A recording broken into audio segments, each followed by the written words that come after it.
It's game 2 of a 3-game series at the Big A tonight, and really a beautiful night for baseball as the Angels hook up with the Seattle Mariners. Happy to have you with us, everybody. Rory Marcus along with Mark Gubicza. Last night, a thriller here at the Big A. It was a 2-2 tie until the bottom of the 10th, and that's when Eric Aybar and the Angels won it, Gooby. Boy, they needed that win last night. When you look up, Texas win both games in that doubleheader. And Eric Aybar comes up with that chance to get his first career walk-off base hit. Hit that ball just by Lopez at second base, scoring Bobby Abreu, and the celebration begins. The Angels able to keep that lead down with 4.5 games with that base hit by Eric Aybar. Just a good swing by him right there. Well, neither team, it seemed, could get a clutch hit last night until Aybar finally did. And when the hitting hasn't been there, the pitching has been for the Angels, at times led by tonight's starter, Jered Weaver. Well, the starters in general have been outstanding. Last 10 games, an ERA about 1.4, a little bit above that. So they've been throwing the ball well. In particular, Jered Weaver. Last 3 out of the 4 games, he's only allowed 1 run or less in those 3 of 4. He's got that good changeup going. His fastball has been hitting the spots. Of course, his curveball and slider have been outstanding. 4 complete games on the season, 2 shutouts, and he's going for win number 50 tonight. Now, 49-24 in his career in 4+ seasons so far, 11+ as far as W. So the guy's been consistent, and he's a guy that Mike Scioscia certainly can count on, not only for the rest of the season, but hopefully into the postseason with that great stuff. And we're in that September pennant race, and it's exciting to watch as the Angels go against the Mariners tonight. We'll see if the offense picks it up a little bit, but with Weaver on the mound, maybe they won't need a whole bunch on the scoreboard. It's baseball, Mariners and Angels coming up next.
Carl's Jr. The teriyaki $6 burger with grilled pineapple back at Carl's Jr. And we're back at the Big A for tonight's game between the Angels and Mariners. The second in a three-game series. The Angels beat them in 10 innings last night. And tonight another great crowd on a warm and very pleasant evening to be in the ballpark. Let's take a look at that Mariner lineup tonight with Ichiro on top as usual. Then Gutierrez, who homered last night. Jose Lopez. Ken Griffey Jr. had a pinch hitting appearance last night. Tonight he's the cleanup hitter. Beltre and Hall after that. Mike Karp is in the lineup. Kenji Jojima behind the plate. And Josh Wilson will bat ninth against Jared Weaver. Boy, Jared Weaver's been so good at home for the Halos. He got an 8-2 record with an ERA at 2.89 at home. This dominant 14-game winner looking for win number 50 in his career. 4 complete games, 2 shutouts. Also owns a 7-3 career mark against the M's. 4-0 at home. Defensively for the Angels in the outfield, Juan Rivera, Torrey Hunter, Bobby Abreu left to right. Figgins is at third. Ibar is Turris up the middle. Kendry Morales at first, and Jeff Mathis catching Jeff Weaver. Jared Weaver, known as more of a fly ball strikeout pitcher, so Bobby Abreu going to be busy there in right field, along with Torrey Hunter and Juan Rivera also. But Bobby's done a solid job, not only offensively, but working with some of the younger players and doing a solid job in the outfield also for the Halos.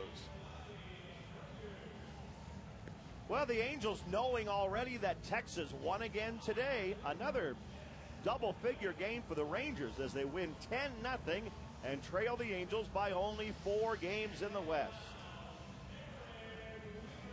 Here's Eric Ibar still smiling from last night, that game-winning hit in the 10th inning, a win that the Angels desperately needed when they looked up and saw that the Rangers had won both of those games last night. So solid effort with that walk-off hit. You think he's still smiling from last night? Yeah, he is. 21 consecutive hours of smiling. That and saw you today, too. You can't get much better than that. Yeah. And Mike Scioscia might have had a smile on his face after last night's game, because the Angels, even with their offense in a little bit of a funk right now, they're finding ways to win the games, Gooby. Well, their manufacturing runs when they have to, and their starting pitching has been outstanding. You know, Sean Figgins had that bunt yesterday to set up that first run, and you got Mighty Meister doing his job, getting his base hits. Coming through with the defensive. Oh, what a double play he turned yesterday too, and Kenny with that great play on that pop-up by the M's dugout. Ichiro at the plate for the Mariners, and we're ready to go with Jared Weaver on the mound, and the first pitch of the game tonight. 0-1 to Ichiro, who they really kept down last night. He went 0 for 5 and didn't get the ball out of the infield. How about that breaking ball? Good slow curveball after the fastball at 90 the first pitch, and then you throw a curveball at 72. Look at that speed differential. That's 18 miles an hour difference.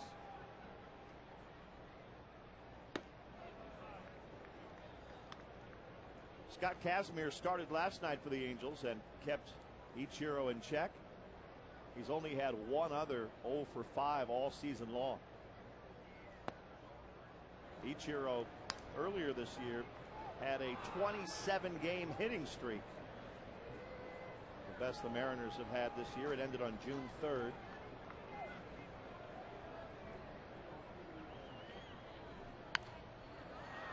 Ichiro has not gone back-to-back games without a base hit, so it's actually a challenge for Jared Weaver here tonight. And you look at teams that rely so much on their leadoff hitter, whether it be Ichiro or the Angels with Sean Figgins. If you can, as a pitcher, can keep these guys off the base, you have a chance of winning the game.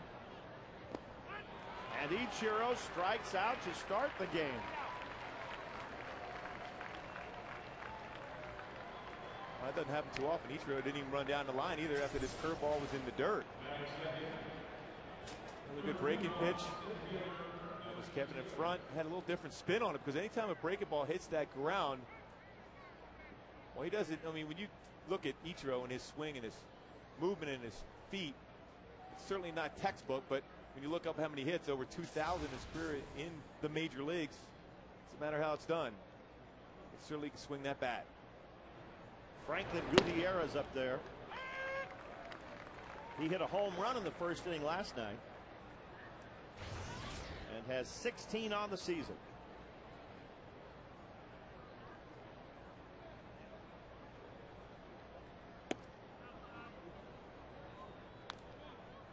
1 ball, 1 strike.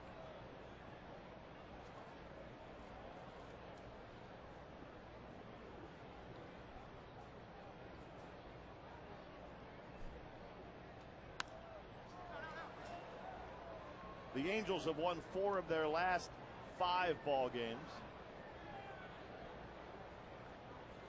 And of their last 18 wins at home, 15 of those 18 they've been behind at some point in the game. I think Mike Scioscia generally wants to do that too often. Because, they've been playing well defensively, very good too. But he's been in a lot of close games of late. Yes.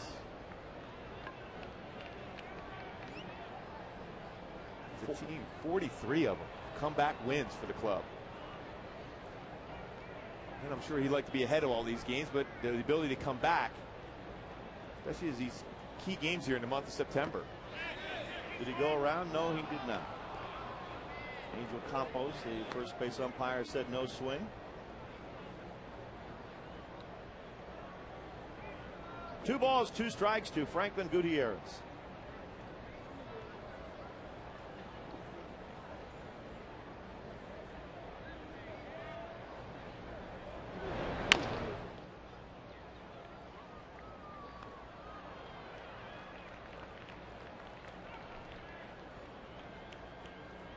Still 2-2.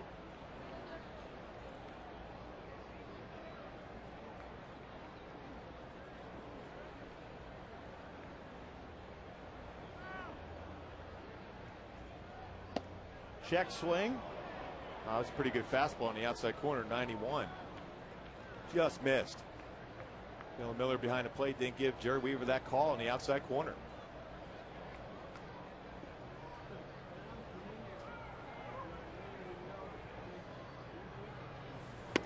Now he gets him. Back-to-back strikeouts for Weaver to start the game. Did you see that movement on that fastball? That was a 2-seam sinking fastball that was starting around the plate and then ran inside on him. Great pitch by Jerry. That's a pitch that he's developed through this season. The sinking fastball. He used to be more of a 4-seam fly ball pitcher, but when he uses that sinking fastball, it's devastating. Jose Lopez up there for the Mariners. When he came into the league, he wasn't a big power hitter by any stretch, but his totals in the home run column have gone up every year for the last 4. And right now he has a career high 22 home runs this year. However, the guy hitting behind him tonight has hit a few home runs. Just a few, over 600. Right.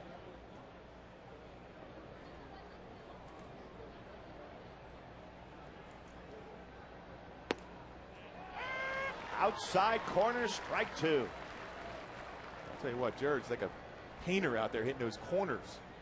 91, he's going inside with the fastball on the outside corner with that good slow curveball. There's one driven into left field. That sends Rivera back. He'll have room. And that's the inning. 2 strikeouts and a long fly ball out. The Mariners go 1-2-3 in the top of the first.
order.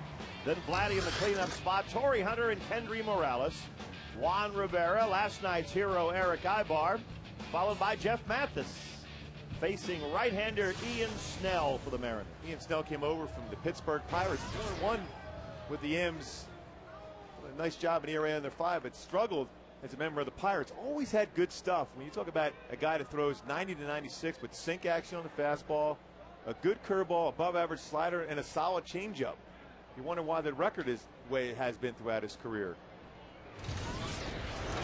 Sean Figgins takes a strike. One reason might be playing for the Pirates. That and the fact that this year, even with the M's, even though he's 4-1, he has 23 walks in 35 innings pitched and only 19 strikeouts. So command of the zone has been an issue for him. 1-1 to Figgy.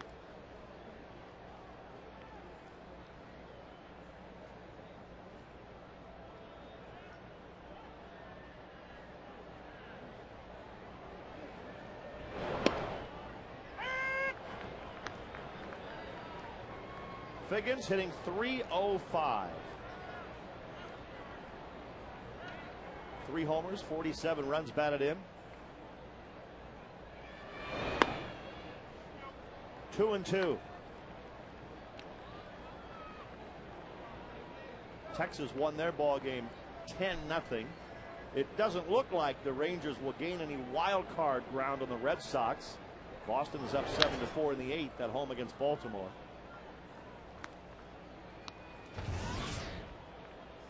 When Baltimore's really struggled now, Roy. They started off pretty good, but they're falling way back in that AL East. I think if you don't have the horses in that American League East, it just is going to catch up to you in the second half for sure. 2-2 pitch to Figgins. And Snell starts the game with a strikeout the same way Weaver did. It's Bill Hall in left, Franklin Gutierrez in center, Ichiro in right. Then you have Beltre, Josh Wilson, Lopez and Karp around the infield with Kenji Jojima catching Ian Snell. Meiser is Turris for the Angels. Takes ball 1. Jose Lopez moving over from first to second. Second baseman throughout his career had that baseball get right underneath his glove that Eric Ibar hit yesterday, but still solid defensively.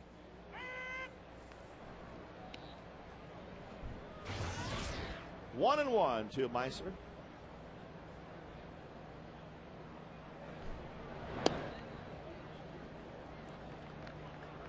One and two.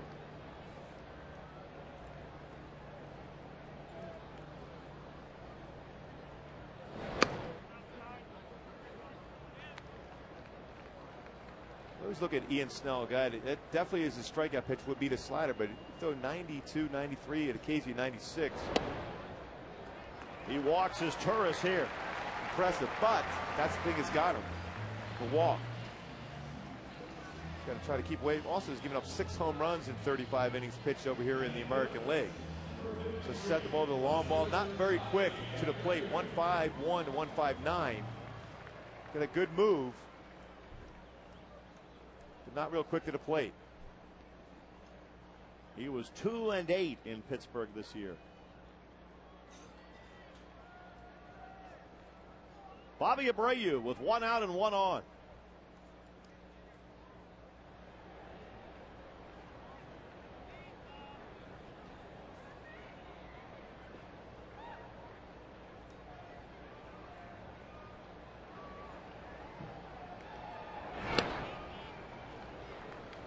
Bobby Abreu just under 300. He's hitting .299.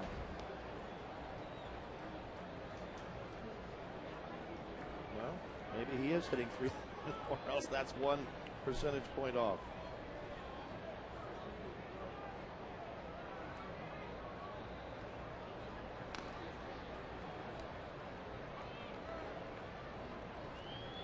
One out, 1 on for the Angels in the first inning. Well, Bobby's having such a good season, he even gives up in the batting average when he steps up at the plate, Rory. Just for showing up, they give him an extra point.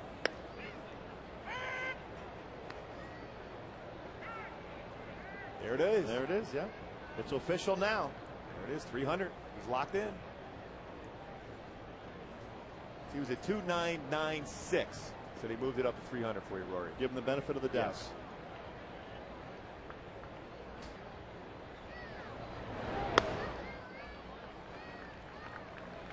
Two and one to Bobby.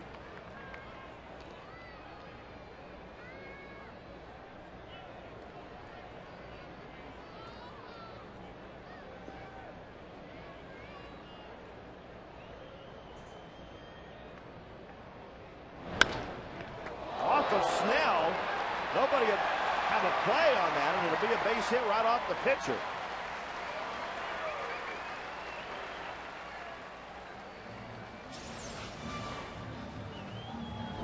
Another good piece of hitting for Bobby Bray, going right up the middle with it. Ian Snow tried to backhand that play. It hits the heel of his glove.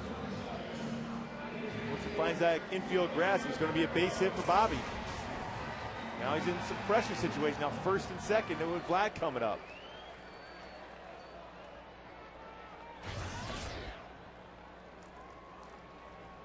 Last night, with runners in scoring position, neither team could do anything. The Angels were 1 for 11, and the one was Ibar in the 10th inning. The Mariners were 0 for 8, so it's not like there was a lot of clutch hitting going on last night. We'll see if Vladdy can reverse that trend right here. And Jojima's going out. He might be saying, you know, that pitch was a little too fast right there. Plus, he's really taking his time in between each pitch. And as a pitcher, if you're even a pitching coach or you're working with kids at the high school level, little league, major leagues, the key to being successful is getting in a good tempo. Don't take so much time in between pitches, because not only does it affect you as a pitcher, but it also affects your defense behind you, because they're on their heels instead of being on their toes to make plays for you.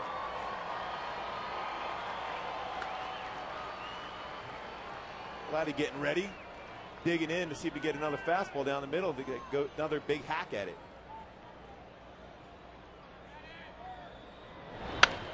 Fly ball right field. Ichiro back. Warning track. Over his head and off the wall. That'll be a single for Vlad off the wall and right. Well, I'll tell you, I know we're in L.A. and it's Hollywood, but Ichiro really sold that play. He really did. He was getting himself in position. Looked like he was going to make the play by the warning track, but he knew that ball was over his head because Vlad hit that ball hard. Fastball on the outside corner. Vlad thinking he might have had a 3-run shot. Look at Ichiro selling it. You know, when he hit that, Gooby, I thought it had a chance to go, and then I was watching Ichiro, and I thought, well, it's going to be an out. Well, that's a great look there. You see, he looked at the infield to see where they were at, to see if he indeed did sell that. It's an amazing job. Still in that, because of that play, they're a double play away from getting out of the inning. Turris will stay at third on that one. That was one of the great dekes we've seen this year and maybe ever. Ichiro is so good in the outfield. We talked about how strong his arm and accurate it is, but he's also one of the best as far as getting a jump on the wall. He knew he had no chance of that baseball from the get-go, but he sold it. Kept Meister from advancing beyond just one base. 1-0 to Torrey Hunter.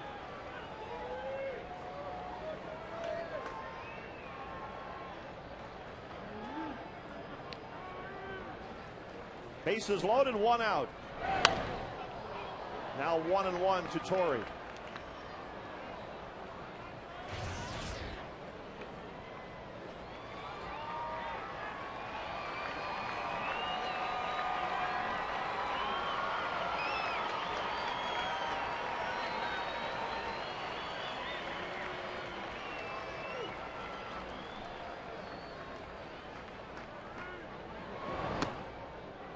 Breaking ball inside, and it's 2-1.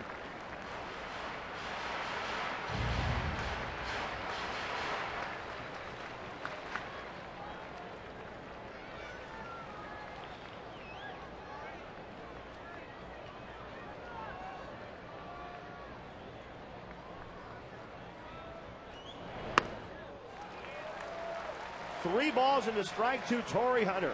Boy, Torrey in a perfect position to get a fastball. 3-1 count.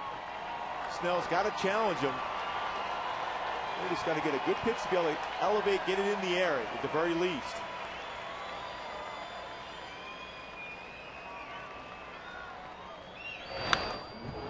Full count. Well, that might have been the pitch to get in the air. Wow, that was right down the middle, and he found that straight back. Torrey did. Oh, you're talking about a perfect pitch to be able to drive in the air. Oh, found it straight back. Kendry Morales will be next. It's a full count to Torii Hunter with the one out and the bases loaded.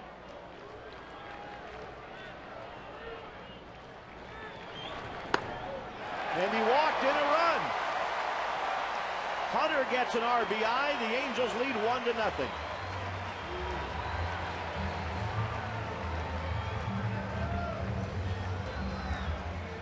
Well, we talked about it in the beginning. Ian Snell with very good stuff, 4 above average pitches, but it's the command of the zone. It's been his detriment, and 25 walks in 35 innings pitched here in the American League.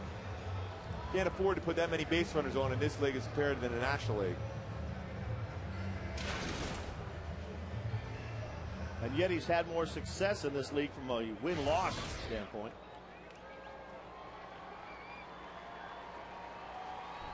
Kendry Morales batting now for the only team in baseball that doesn't have a grand slam home run this year. But there's a shot into the gap in left center field, and it will get to the wall. Abreu scores, Vladdy scores, here comes Hunter, and Morales clears the bases, 4-0 Angels.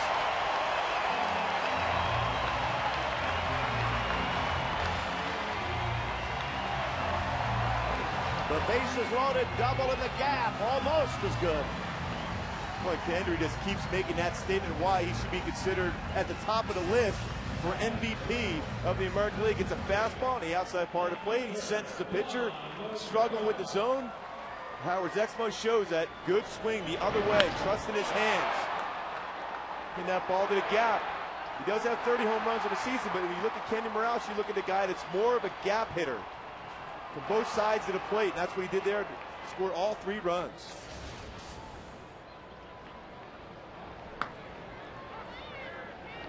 Juan Rivera at the plate for the Angels. That'll get out of play. We have Jared Weaver tonight trying to go 15-5 and an early 4-run lead. Maybe it's a sign that the offense is coming back to life. Certainly here in the first inning, getting much better swings, patient at the plate. So Mickey Hatcher preaches patience and get a pitch, and when you get that pitch, drive it. More runs in a third of an inning tonight than they had in 10 innings last night. 0-2 to Rivera.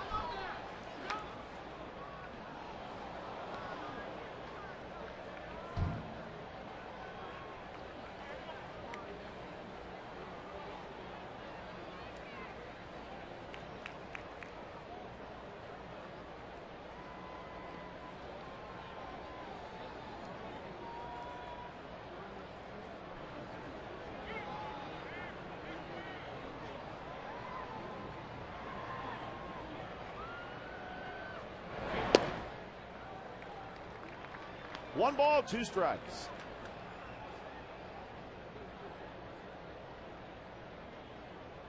Ian Snell has given up 4 runs, 3 hits, and he's walked 2.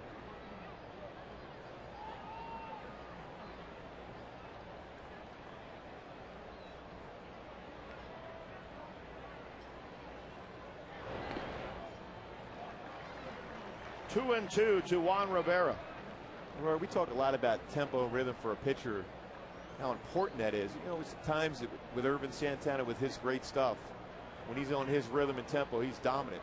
But when he's, you take time in between pitches, that's when you think too much in the mound and worry about where to locate it instead of just trusting your mechanics to hit that spot every time. And Richard Adair is certainly not happy. The pitching coach for the M's is slow down pace here for Ian Snell. Full count once again, and Ian Snell has 1 out in this inning and is about to make his 30th pitch of the inning. With Eric Ibar on deck.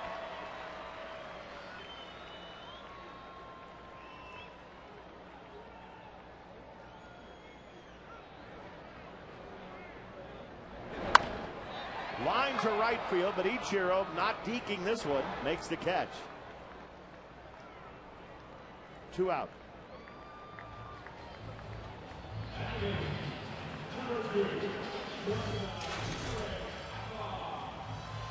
Eric Aybar. Angels would like to see Juan Rivera getting that swing back himself now with Eric Aybar coming up. He had a tough road trip in 125. It's 3 for 24 for Juan Rivera. The club responded with some solid pitching, won a majority of those games in that road trip, going 4-3. But early on, Juan was carrying this club. For him to get hot again soon.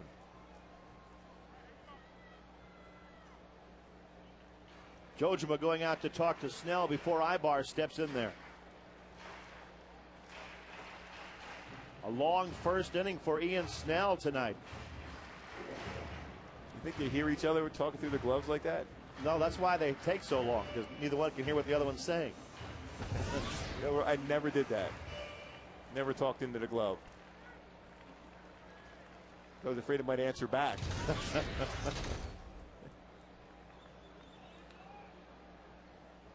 That's almost like the cone of silence out there. Aybar takes one low, ball 1. Exactly.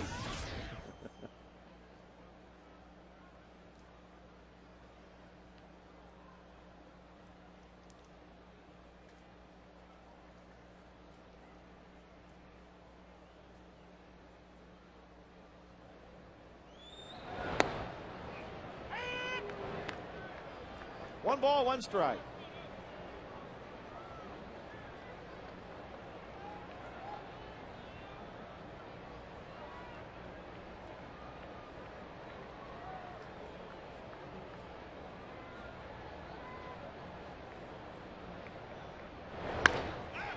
Popped in the air on the left side. Wilson going out, coming in is Hall, and Bill Hall makes the catch to retire the side. The Angels send 8 men to the plate in the bottom of the first inning, and Kendry delivers with the bases loaded. It's 4-0 after 1.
Here's Junior to lead off.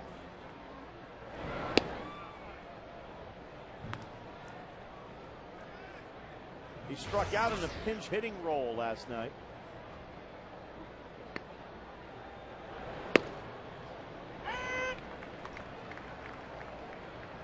Important to see how Jared responds here to a long break in between the top of the first here and the top of the second after warming up down in the bullpen to come in the game. That lull, see if he can be still commanding that zone. Griffey pops up. Sean Figgins right near the line.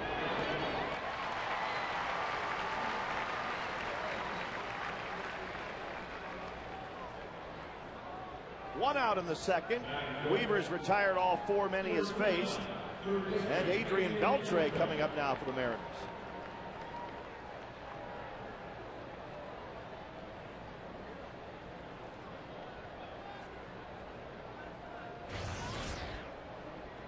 Beltre is hitting .261.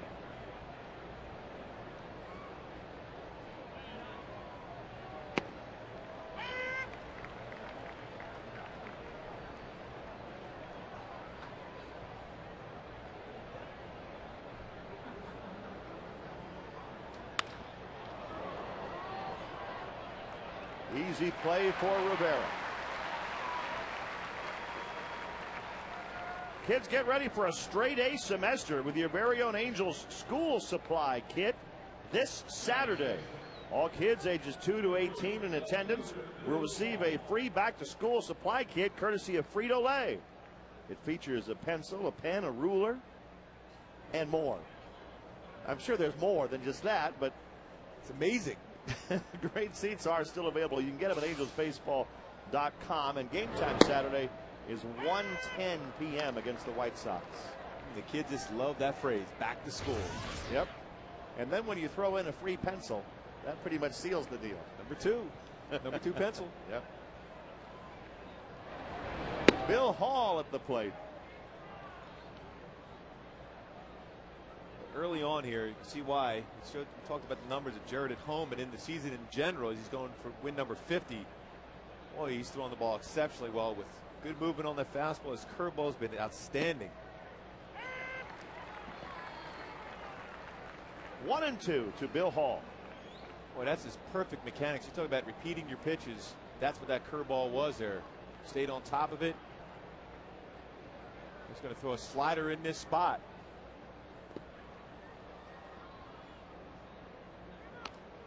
2-2 to Hall. Boy, try that was a good pitch though. When you're ahead of the count there, 1-2, why not waste one there? See if he's going to swing it, especially after you threw the pitch before a breaking pitch for a strike called.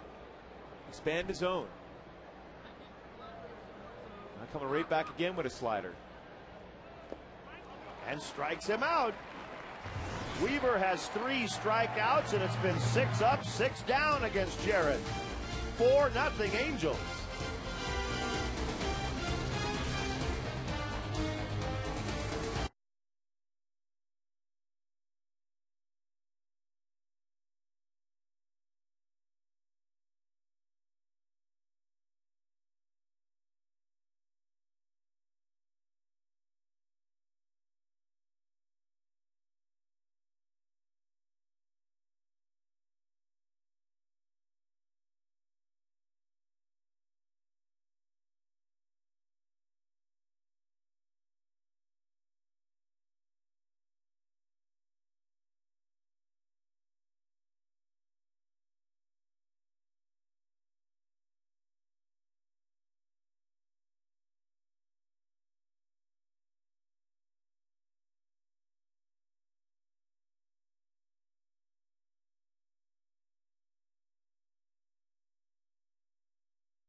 Boy, the difference when you look at Jarrett on the mound, not wasting any time getting a signal from his catcher, throwing the pitch. Ian Snell, on the other hand, taking a lot of time in between pitches.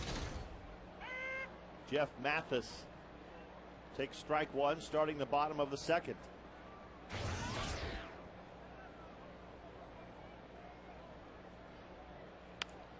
And Jeff hits a little pop fly into center field for a base hit.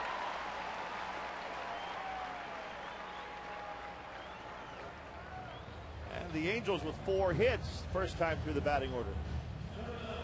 It's good to see Jeff get a base hit that way. He's doing such an outstanding job defensively behind the plate. The luxury Mike Scioscia has with 4 catchers now up here, all young, all very good defensively. Mike Napoli, Jeff Mathis, my buddy, you got Bobby Wilson. All these guys very solid behind the plate. Mike Napoli with all that power also. Back to Sean Figgins now, the top of the order, back up there already.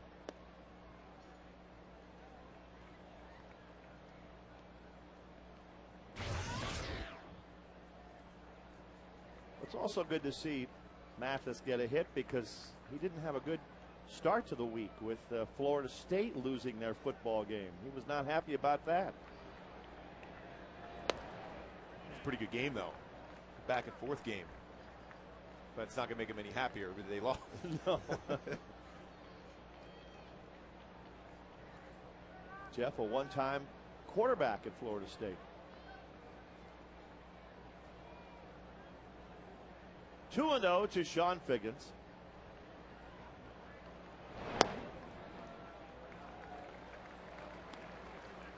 Snell gives up a bloop single, then falls behind 3-0 on Figgins.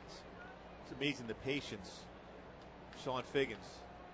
Seeing a lot of pitches, working the walk. Definitely make an argument he's the best leadoff batter in baseball.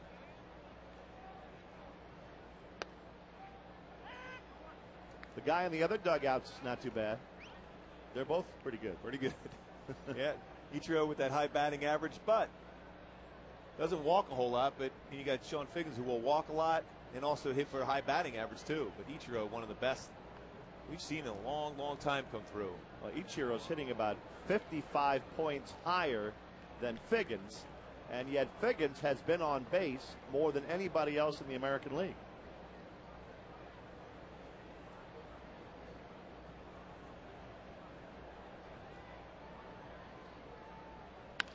Up the middle, but it looks like a tailor-made double play ball. 2 outs. Hit it hard, but right at the shortstop. That's the only way you're going to be able to turn a double play against Sean Figgins. Lopez with a good feed over there to him and be able to turn that double play. Supposed to move it over from second base. He played last night over to shortstop, and Jose Lopez, who moved to first and second there. Carp made a nice little pick too. Good double play by the M's. Meiser is tourist now. Hits one to Carp, and he goes to the bag once again, and the Angels are quickly retired in the second with a 4-0 lead.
Base runner.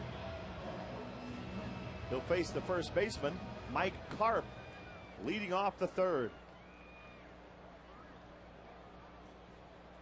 We talked about Jarrett being a fly ball strikeout type pitcher. 3 fly ball outs, 3 strikeouts so far of the 6 batters he's faced.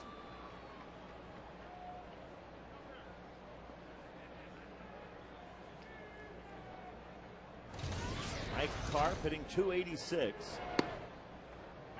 And there's a strike to him, 0-1.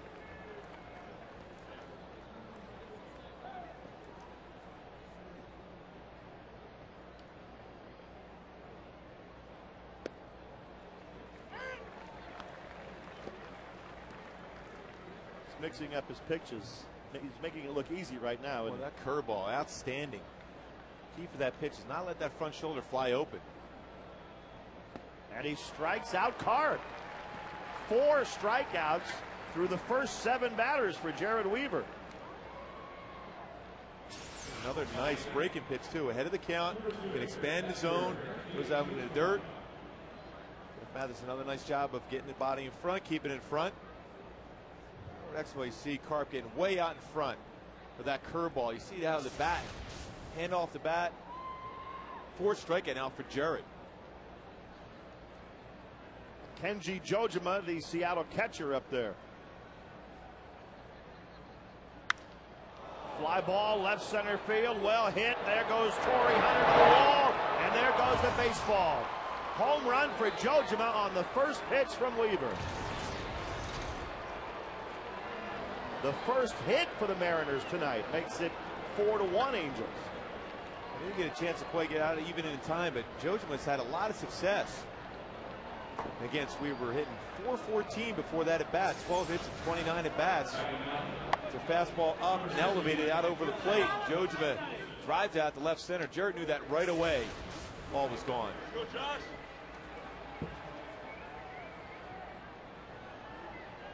Josh Wilson up there now.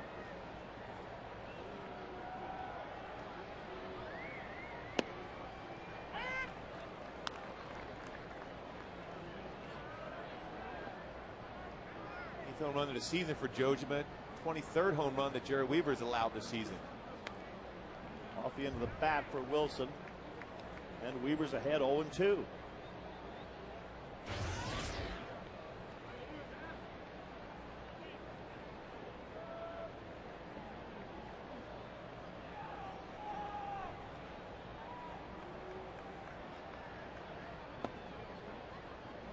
One ball, 2 strikes. Ichiro on deck. So back to the top of the order next.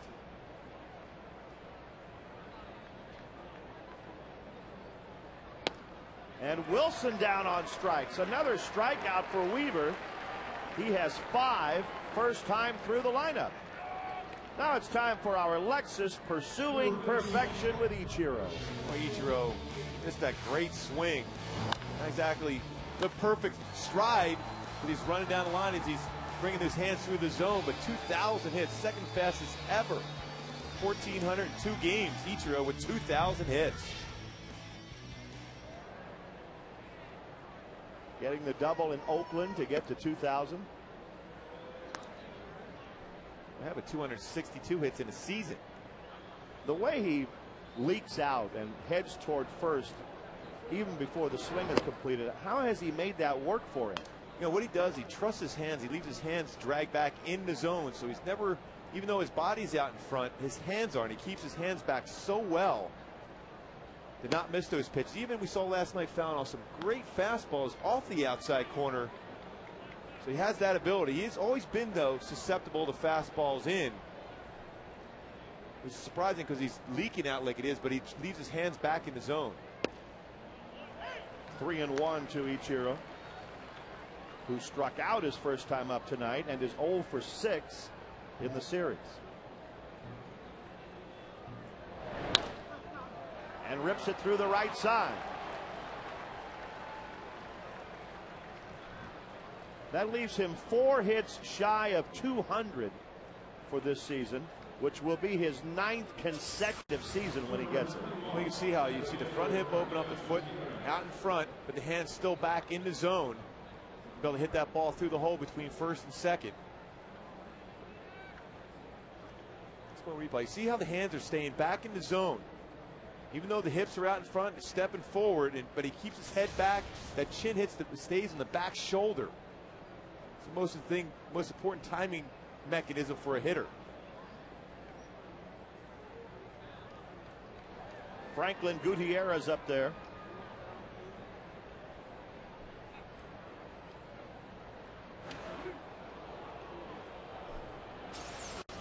You can see once again, you see how loose that top hand is for him right here, going through, be able to get through the zone like that and have it be able to roll over and still able to make solid contact, even though the rest of the body is going forward like that. Certainly a guy that hits off the front side. You got Mark Teixeira, who hits off the back side of his leg, but you got Ichiro and A-Rod hitting off the front leg.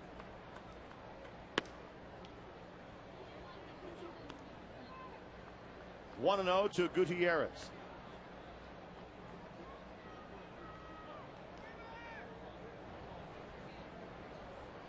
We talked about the Rangers winning again today. When Seattle finishes this series, they go to Arlington.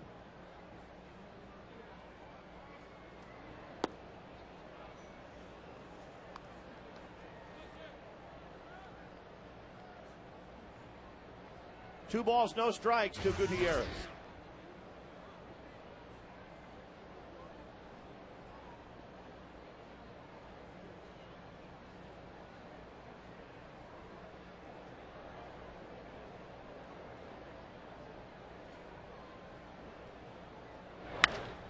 He rips that one, but foul.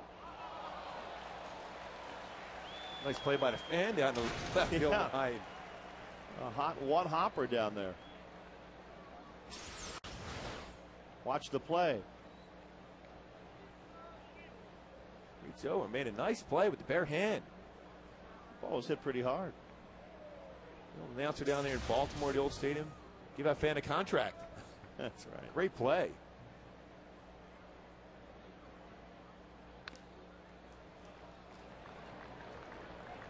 Two and two.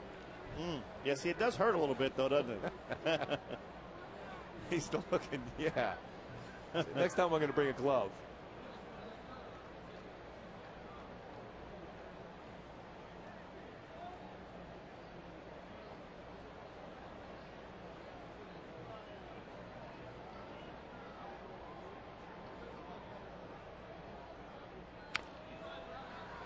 Still 2-2 to Gutierrez.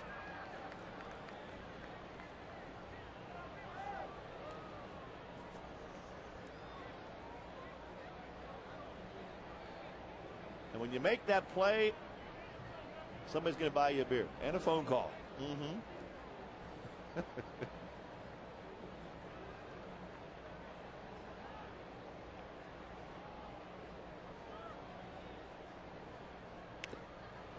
Just did foul tip that one. Gutierrez still alive up there. 2-2.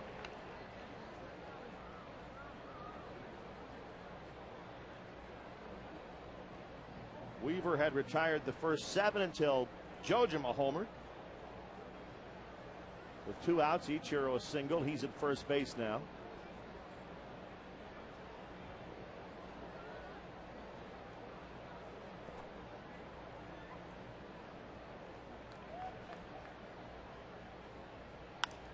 Popped up right side for Kendry Morales. And in foul territory, that'll end the inning. The Mariners get on the board. It's 4-1 Angels.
Sure, a lot of fans will come cheer for AJ Pierzynski, don't you think?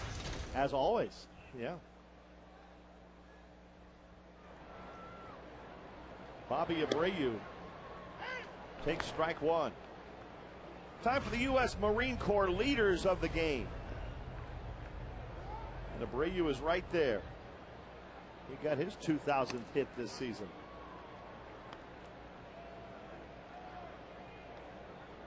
It's pretty amazing having 5 players get their 2,000th career hit this season. Jason Kendall, you wouldn't think his name being there, but he's been around for a long time, pretty consistent behind that plate. Yeah. And batted leadoff for a few years for Oakland. So he got a few more at bats maybe than he normally would have. But he's had a real solid career, of course. 2-1 to Abreu, who hits one in the air to the left side. And Hall is right there to catch it.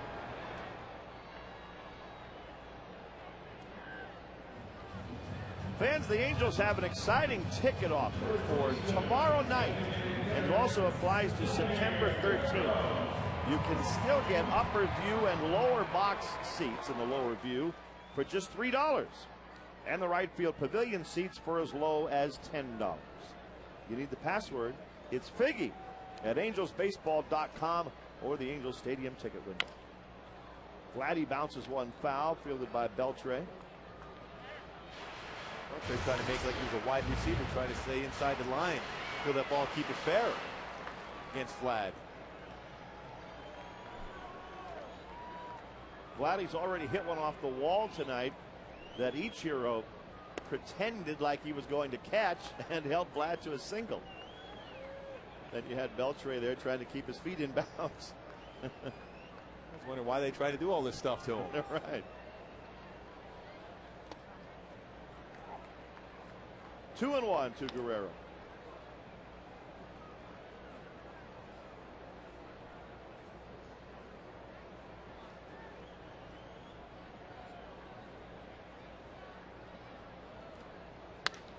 Lined out Ichiro's way again. This time he goes back and catches it.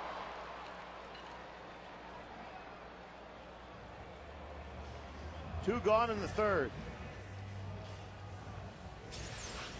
Ichiro getting a great jump. Immediately took a peek where he was going towards the wall, then felt the warning track. Got about 2 steps from the wall to be able to make that play, but it's all about that first step. Ichiro certainly got it. He's a great outfielder. 8 consecutive Gold Gloves. Him and Torrey Hunter.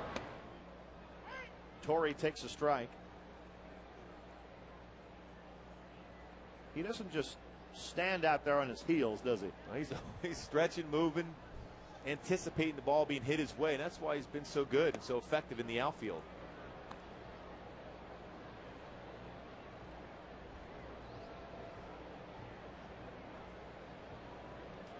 One ball, one strike to Hunter, who grounds one past Beltre and into left field for a single.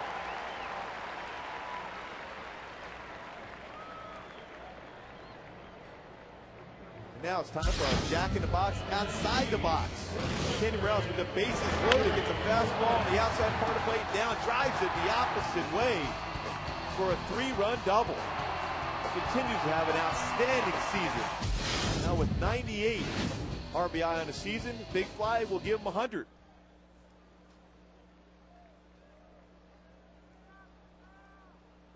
He's already driven in 3 tonight. He comes up with a runner on first base and 2 outs.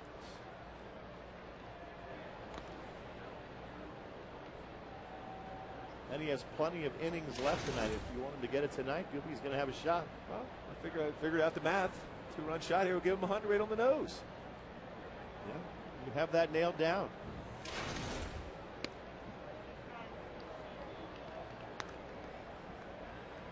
One and 0 to Kendry.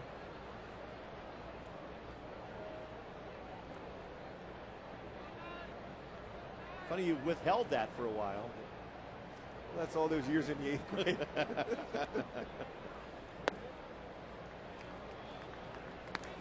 2-0 to Morales.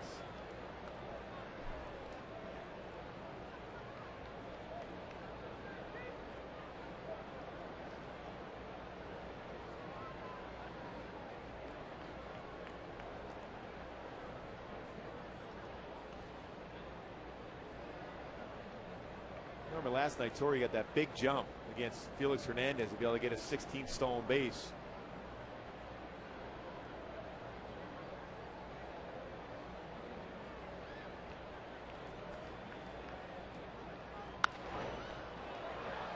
We see a lot of runners going first movement against the lefty, but Torrey likes to do it at times against the right-hander, just kind of roll the dice, doesn't he? Well, what he does is he guesses along with the pitcher. If you're not paying attention to him, he will start to go.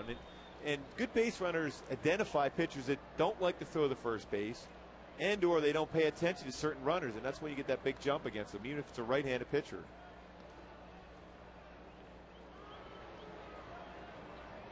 It's 2-1 here to Kendry Morales.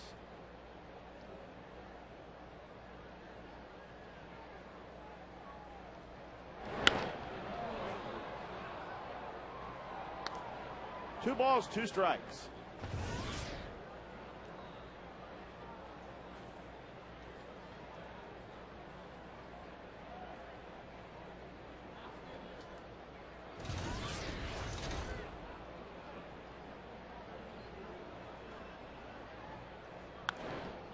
Popped foul, out of play.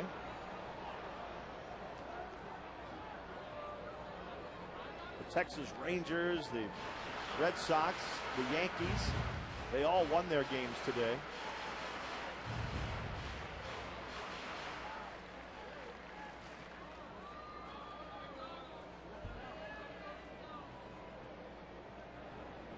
The race for the Rangers and Red Sox is for the wild card. The Yankees have a 9-game lead over Boston in the East.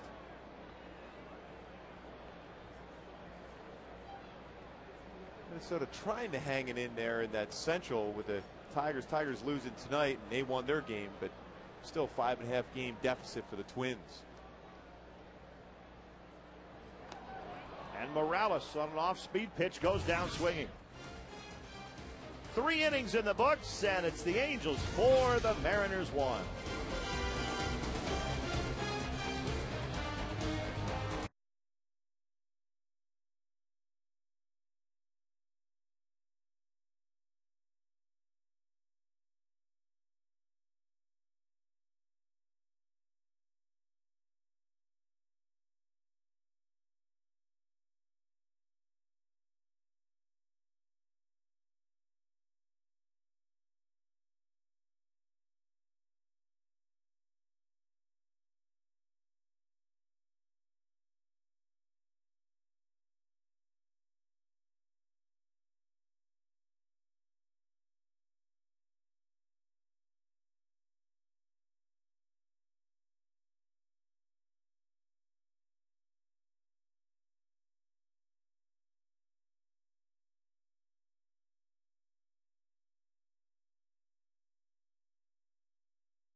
It's amazing sometimes how crowded that place is after a ball game.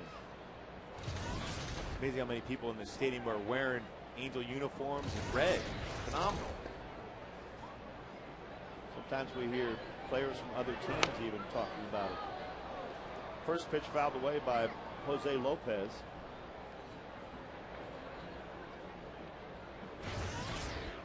Well, you have told us over the years about your time with the Royals, and you and Kaufman, the owner there, wore blue pretty much every day, didn't he? He wears royal blue suits pretty much every single game. Every game. Every game.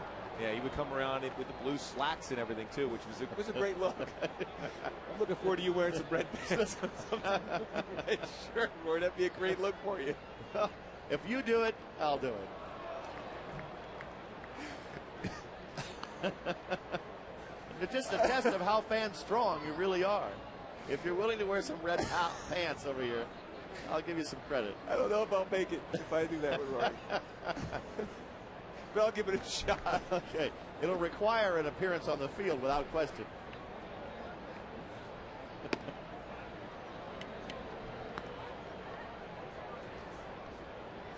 It's 1-2 to Jose Lopez. Red shoes aren't that hard to find either, Gooby. That would be it. It's the perfect look. I'm going to take him out of the English wall right now. Yep, looking forward to that.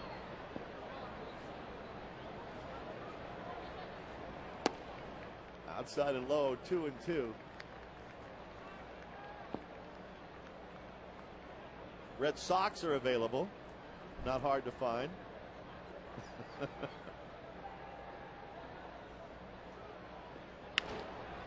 Lopez grounds it foul. 2 balls, 2 strikes.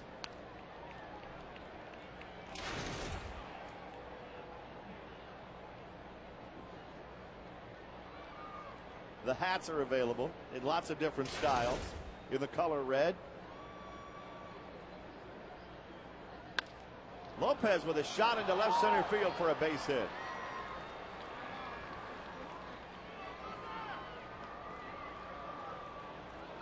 Time now for the Aflac trivia question here in the 4th inning. Aflac! The Angels have clinched their 6th straight winning season. Which 3 other teams have 6 or more in a row? It's pretty easy to be able to guess the Yankees and Red Sox. The 3rd one, though, would be a tough one. So she's done a tremendous job with this club. Consistency. Cardinals might have been over 506 in a row. Ken Griffey Jr. up there.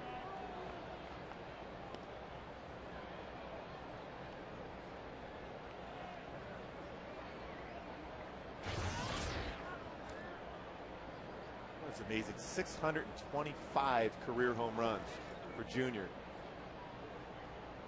14 of them this season.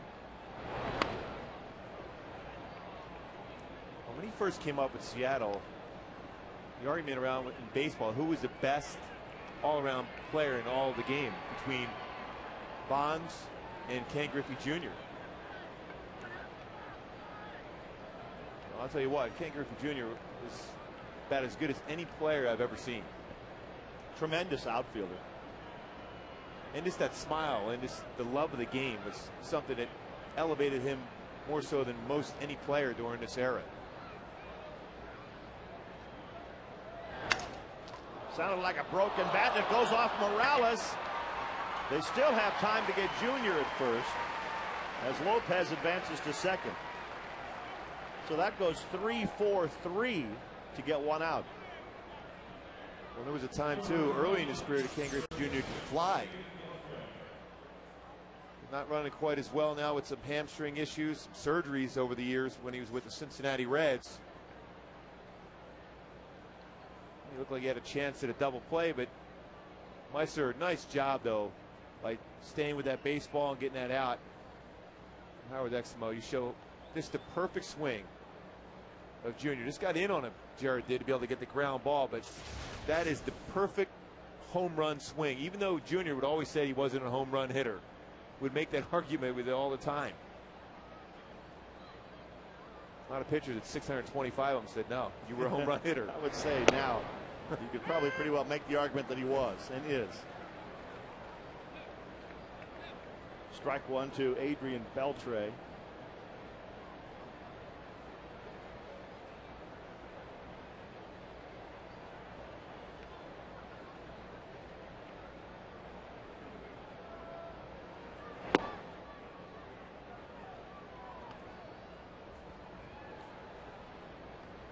Beltre with a fly ball to the left, his first time up.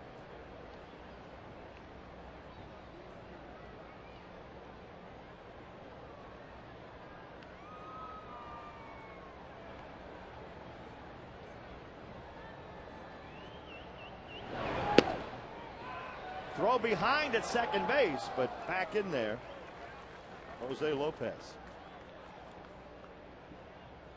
It was 5 years ago that Beltre hit 48 home runs for the Dodgers. This year he has 5 for the Mariners. He had that bad foot too. I think that was, not that he wanted that, but that kept him from over swinging. He hit a lot of those home runs at right center field at Dodger Stadium, which is not known to be a home run hitting ballpark.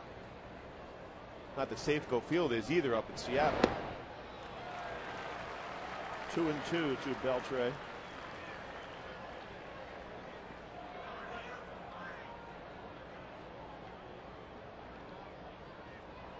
Well, he went from 48 to 19 his first year with Seattle.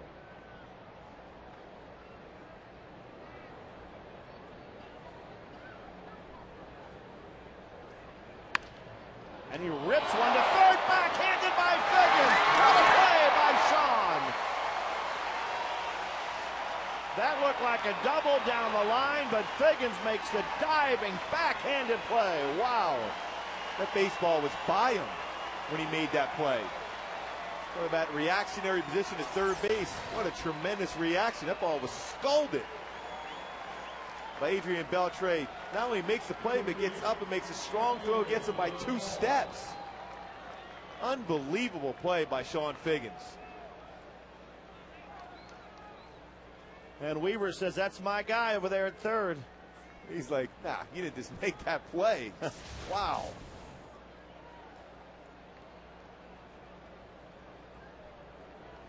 Lopez at third base now with 2 outs.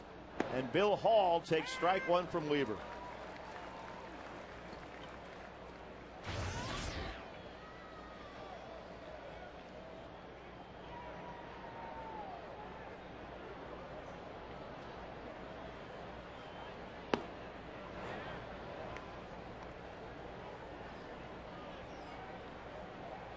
One ball, 1 strike to Hall.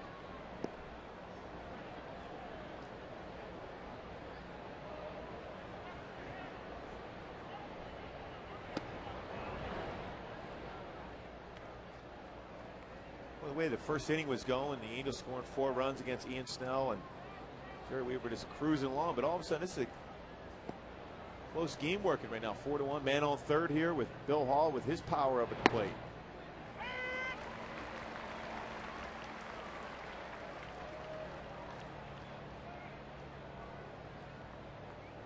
Two and 2 to Bill Hall.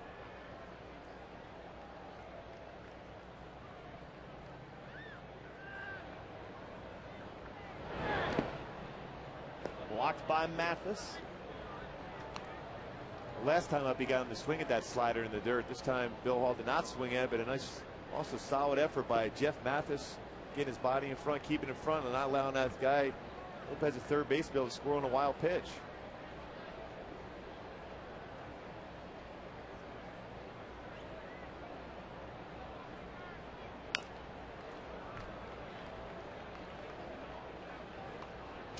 .70 pitches already for Weaver, who is not yet through the 4th inning.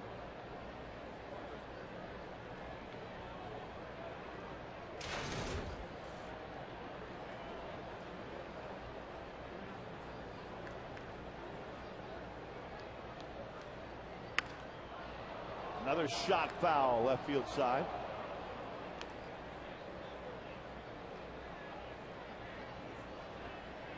It's the dangers when you have a lot of strikeouts early in the game. That pitch count total will mount quickly against you. Now, they mentioned 71 pitches here in the 4th inning. But you were just looking on, thinking the lines, hey, let's see if we can get through this and then get some quick, easy outs next inning if you can. Because that's 71 pitches, nearly 20 per inning for Jared in this game so far early in the ball game. Kazmir's the same way. Lackey normally gets his pitch count up there pretty quickly. So you're usually asking your bullpen to get quite a few outs. That's what makes the game interesting, too, when you got to go to the bullpen earlier than you would anticipate. But when you have guys that will strike people out, you mentioned Lackey, Kazmir, and Weaver, they're all strikeout pitchers. Now the next pitch to Hall will be the 10th pitch of this at-bat.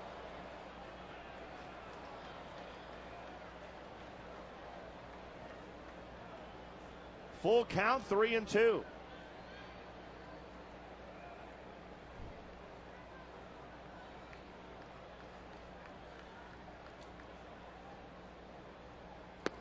And finally he gets him. Hall is out on strikes. Weave has half a dozen punch-outs in 4 innings and a 4-1 lead. Nice breaking pitch there, too. 3-2 after a couple fastballs fouled back by Bill Hall. Gets the punch-out, gets through the inning.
AT&T, the nation's fastest 3G network. AT&T, your world delivered. Bottom of the 4th inning at the Big A. The Angels leading the Mariners 4-1. They got all 4 runs in the first inning.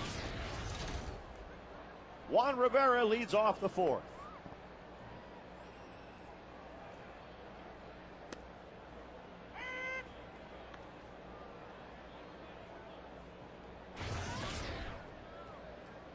Last year, the American League champs, the Tampa Bay Rays. Today they lost to the Yankees 4-2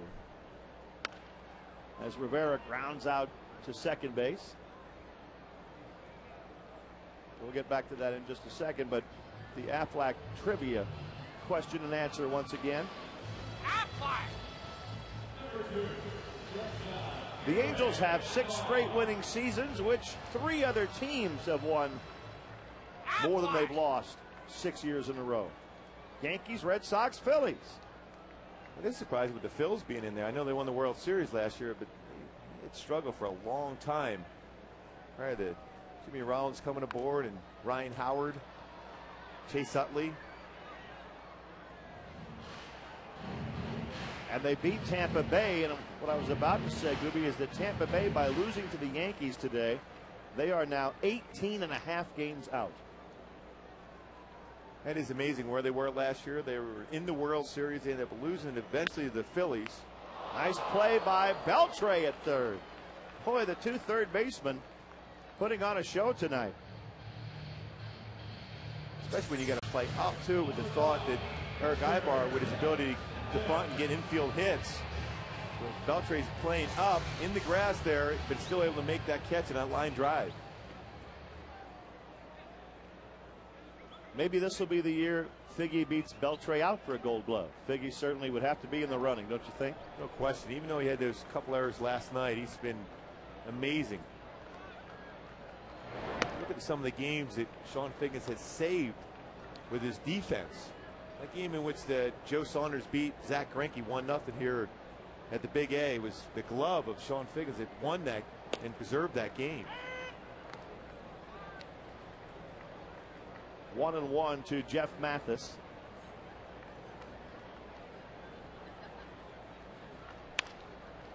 Another one to Beltre. And the Angels offense has been quiet since the first inning, but still leading 4-1 heading to the fifth.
Waterwise.com. A message from the Metropolitan Water District of Southern California and the family of Southern California water agencies. Into the fifth inning we go. Mike Karp leads off for the Mariners. Karp from Lakewood High School, hitting .273 for Seattle.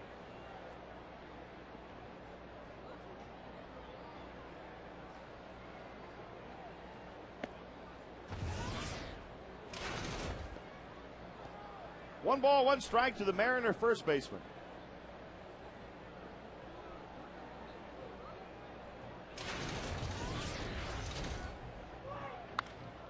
In the air, right center field. Hunter cruising.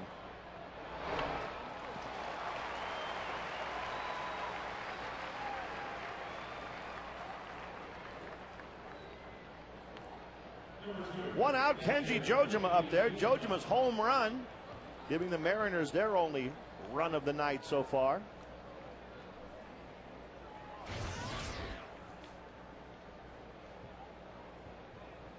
You mentioned earlier hitting .414 before that at bat against Jared Weaver. He's seen the ball exceptionally well against him.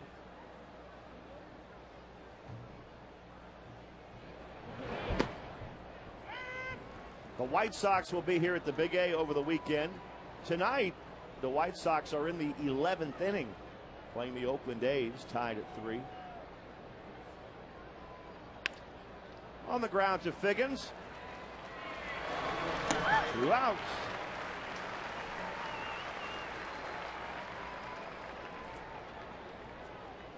Fans, the Angels have a great ticket offer for the home game this Friday against the White Sox. Fans can purchase upper view and lower view box seats for just $5 and right field pavilion seats as low as $10. The password for this Friday's game is college at angelsbaseball.com or the Angel Stadium ticket window. The fireworks that night too.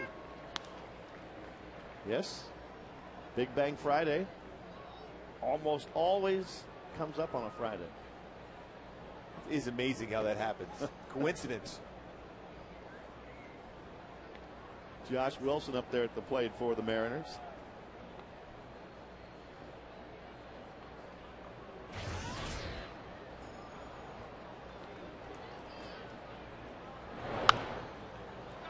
The White Sox coming in this weekend. You know, a lot of different players on that White Sox team. Jim Thome was traded away. Got Alex Rios over there now. Jake Peavy may get a start by the end of the season for the White Sox. Just a different look for Mike Scioscia going against Ozzie Guillen, which is always a treat having Ozzie coming in.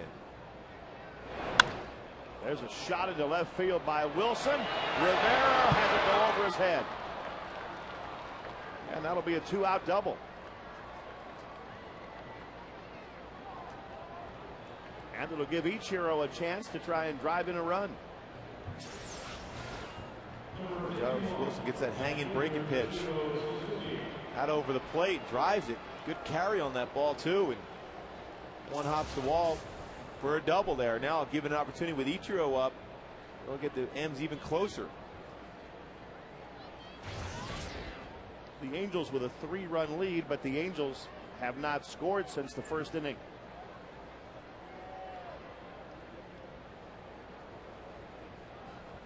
Ichiro's 1 for 2 tonight.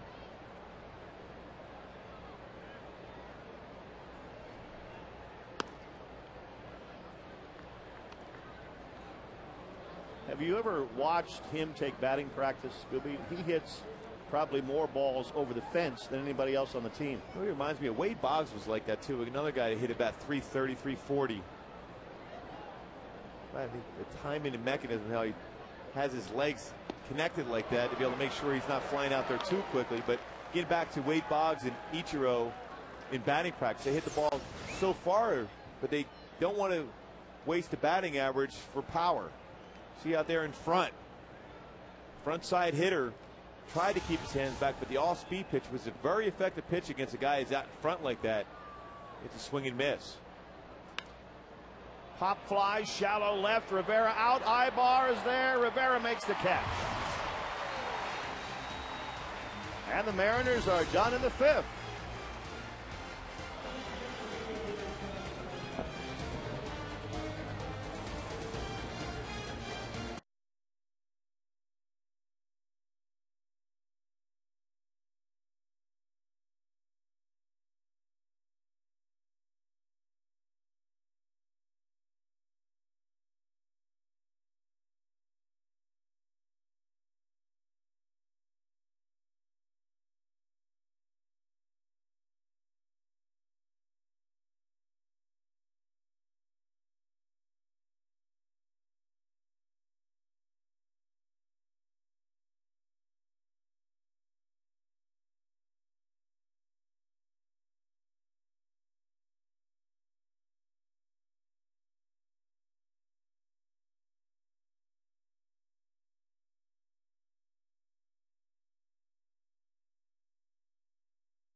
Figge has struck out and hit into a double play tonight.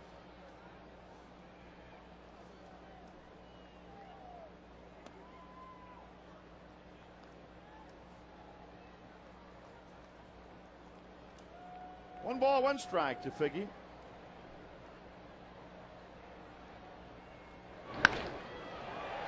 Just out of the reach of Lopez, a base hit. He's going to turn and hold with a single. Kids join the Angels for Salute the Kids Day at the Big A. It's this Sunday, and you have a chance to win great prizes from CPK, Ruby's, Regal Entertainment Group, the Westfield Mall, and more. Tickets for this game are available in the upper view and lower view box for $3, and the right field pavilion for as low as $10. Use the password Figge. He's over there at first base. It's easy to remember. Figge at angelsbaseball.com or the Angels Stadium ticket window. And Sunday's game starts at 12:35. Boy, that should be a lot of fun, too. The kids' afternoon game on a Sunday. Get much better than that, Rory. Not really. That's some tremendous input there, Rory. I always like to confirm the things that you say, just so that there's no misunderstanding. 1-1 to his Turris, who bounces one to Carp. Where's he going to go with it? He just did get the out. He had to wait for Snell to get over there. Thought about second. That wasn't really an option with Figgins running.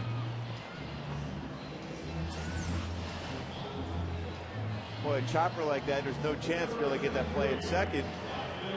Ian Snell got over there in time to be able to not only find the bag covering first, but also had to reach back and catch it and still avoid being slammed into by Meister Restoris at first base.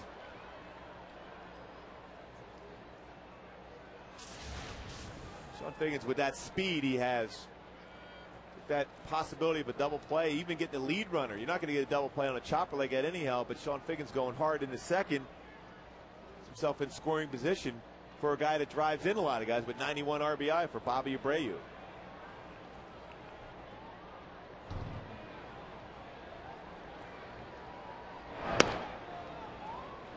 Fastball outside from Snell.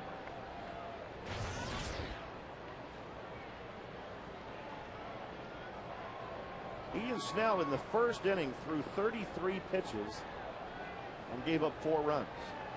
Over the next 3 innings, he threw a total of 32 pitches. So it took him more to get out of 1 inning than it did the next 3. And now he's 1-1 to Abreu. So the first inning was a tough one for Snell. Walks, runs, hits. But over the next 3, not much for the Angels.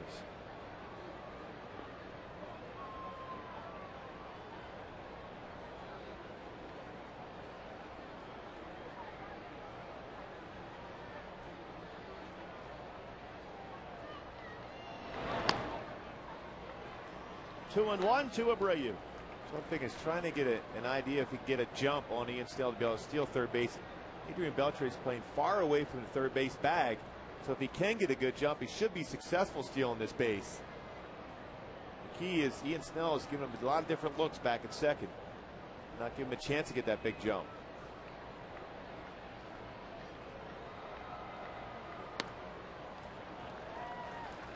Three and one now to Abreu.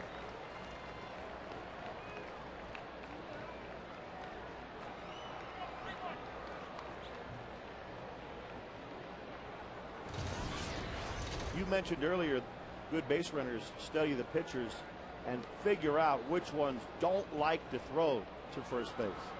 Well, how many of those guys are there? What percentage of guys do you think, boy, I really don't like to throw a pickoff throw over there? Well, there is a few of them. I played with a pitcher named Joe Beckwith, who used to be with the Dodgers also. He did not throw to any bases at all. But nobody really knew that except for Davey Lopes. And Davey, they were teammates with the Dodgers. He went over to the Oakland A's at one point and started literally, as soon as Joe got into the stretch position, he started to run. He knew that Joe Beckwith didn't like to throw the bases, so he was easily stole second base before almost the pitch was even delivered. So there is some guy. I didn't like to throw the bases a lot. I held the ball. That was my way of negating the running game. But, you know, there's a lot of, like, when you get in that stretch position, you have that tenseness in it. You want to throw the baseball and deliver it to the plate, but you don't want to think about throwing over to a base. But Snell's doing a solid job here, varying his looks to second base, keeping Sean Figgins from getting a good jump. That's the key, especially with a runner at second. You know, Ricky Henderson always said that was the easiest base to steal third base when he was at second, especially if a pitcher wasn't paying attention, getting that look of just looking once, looking twice. It's 3-2 to Abreu. And Bobby grounds one to Carp at first base. Figgins takes third, but now with 2 outs. And it'll be up to Vladdy to try and knock him in. Figgins and Beltre, maybe they're sharing a little kidding about the plays they've been making. Figgins will say, let me see that Gold Glove. I might get it from you this year.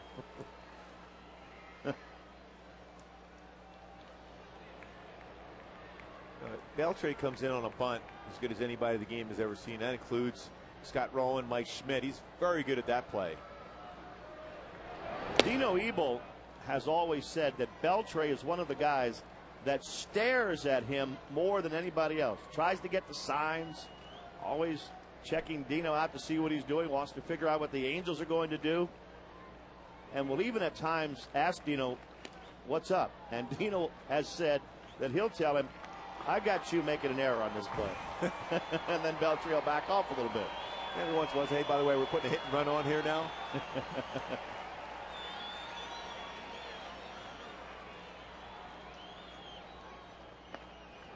It's now 3-0 to Vlad Guerrero. Vlad's had 2 good at-bats against Ian Snell. Single off the wall and a line drive that was caught by Ichiro a step in front of the wall, so he'll be up here hacking 3-0.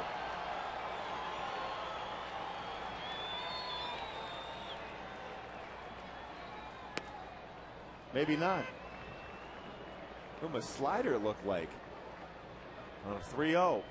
He had an open base with Torrey Hunter on deck.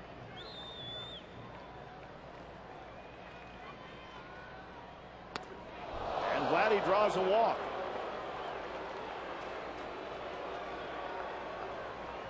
The Angels have runners on the corners now for Torrey Hunter.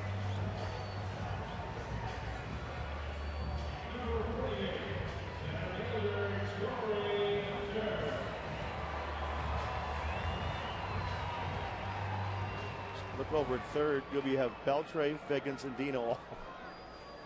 And now Beltre backs up a little bit.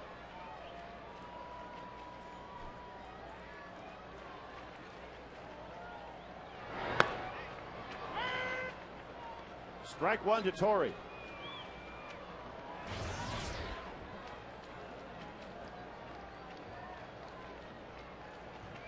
Torrey Hunter walked with the bases loaded in the first inning when the Angels scored 4 runs. And they have not scored since then.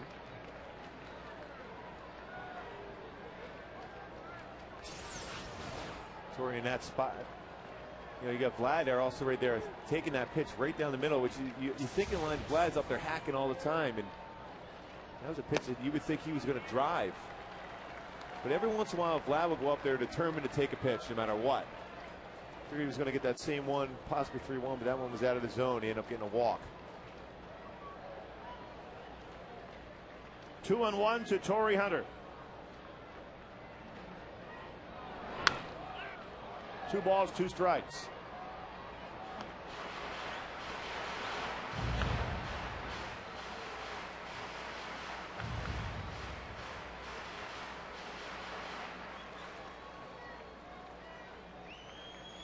The Angels have Figgy at third and Vladdy Guerrero at first.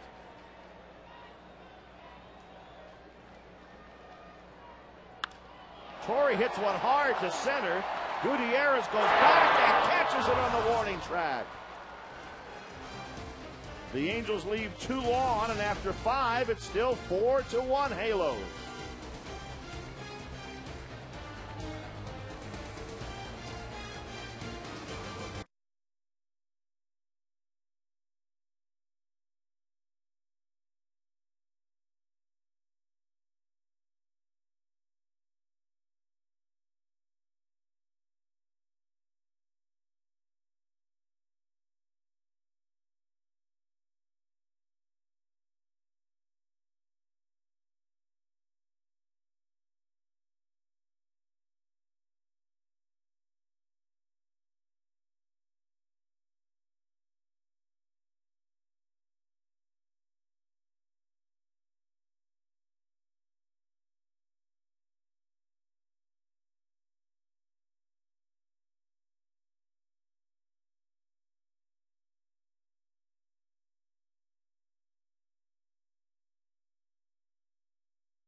4-1 Angels, sixth inning.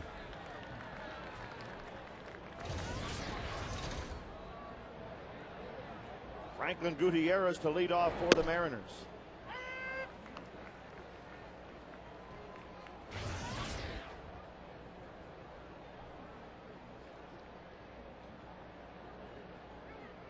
After 5 innings, Weaver and Snell have thrown the same number of pitches, 87, until that one made it 88 for Weaver.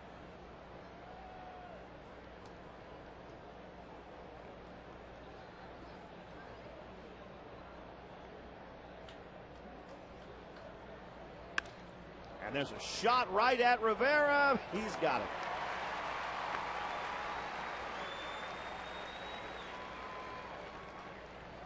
Good jump by Juan Rivera. That's one of those line drives hit off the bat that get lost in the lights. Had to come in, make the play. Gutierrez, who robbed Torrey Hunter of that shot in the left center field. Juan Rivera responded right back and took a hit away from Gutierrez. Sometimes the line drive right at you isn't that the hardest one to judge in the outfield? It is, especially when it's not hit high in the air because it gets lost in the lights. Juan did a nice job of catching that one. 1-1 to Jose Lopez. He had a base hit last time up. He's 1 for 2.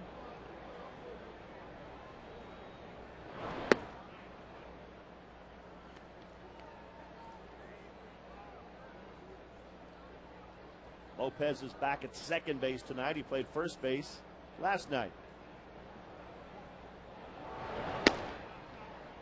And it's 3-1 to Jose Lopez. Jared can have a clean inning here in the 6th inning. He might get that opportunity to go back out in the 7th, but with a 3-1 count, needing to throw a strike here. And Lopez pulls it to deep left field. Juan Rivera will not get that one. That's a home run for Jose Lopez. His 23rd of the year, a career high, and that makes it 4-2 Angels. Jared hasn't fallen behind the count too often in this game, but when you're behind 3-1, you're forced into a fastball count, and you're going to challenge a hitter, and Lopez didn't miss that one.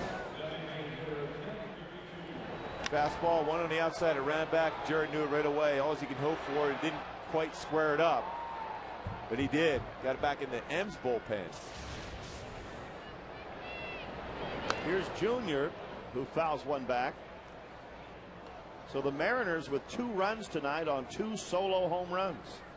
Lopez and Jojima before him.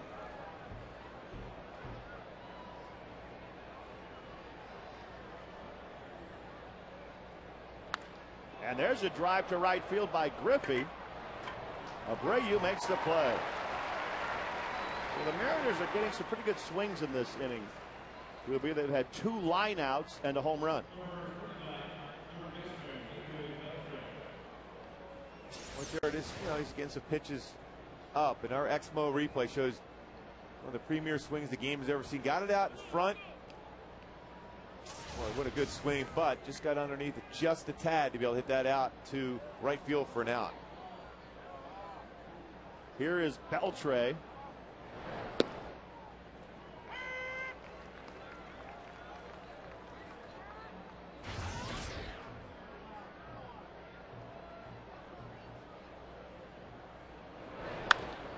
Another fly ball to right field.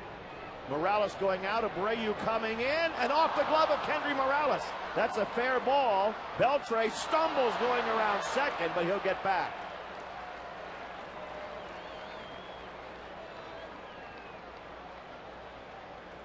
Tough play for Kendry Morales, who tried to make an over-the-shoulder catch. Well, he had to go a long, long way because Bobby Abreu was playing deep in right field. See how far Kendry Morales had to go to try to make this play. This off the very end of his glove. That's almost in medium right field, Gooby.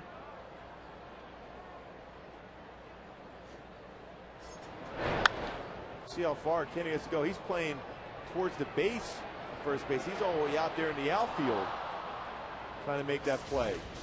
Good effort by Kendry. It's a double for Beltre. The batter now is Bill Hall. And in a 2-run game now in the 6th inning. Hall, the potential tying run for the Mariners, and that gets Mike Butcher out to talk to Weaver, whose next pitch will be his 100th of the ball game. Darren Oliver gets up in the bullpen.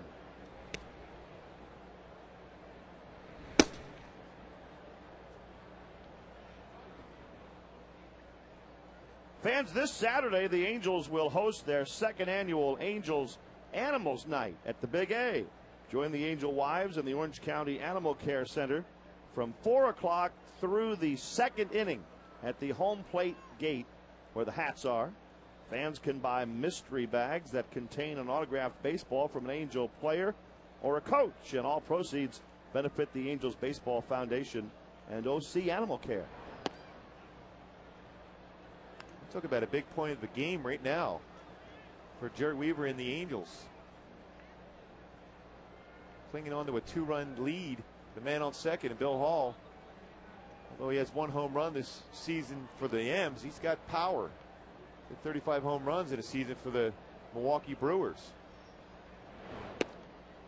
And Weaver is behind on him, 3-0. Well, he got the outside corner. That was the first solid changeup. Jared has not thrown a lot of changeup. He's thrown that curveball tonight, the slider, and his fastball has been good. But that's a pitch that Mike Butcher probably went out and said, hey, let's start using that changeup some more. He got the call on that one. It's 2-1. Ooh, that was a shot toward the third base coach, wasn't it? Boy, after a changeup in the outside corner, and Jared tried to come inside with the fastball, but the Hall's still quick on that fastball. He's already swung and missed twice on breaking pitches in the dirt. With an opportunity to be able to throw that slider again in the dirt, see if he can get Hall to swing at it again. 2-2.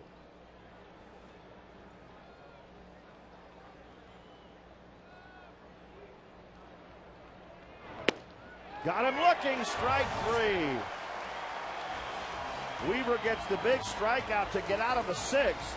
The Mariners get a run on the home run by Lopez, and it's now a 4-2 ball game. Hall was looking, slider, got the express on the inside corner.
Play.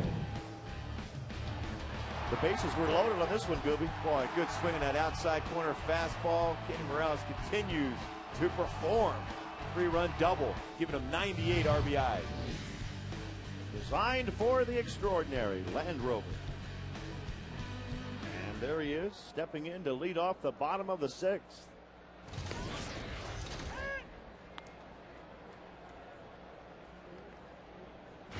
Since Ian Snell gave up that bases loaded double, he hasn't given up much of anything else. He has shut the Angels out after the first inning.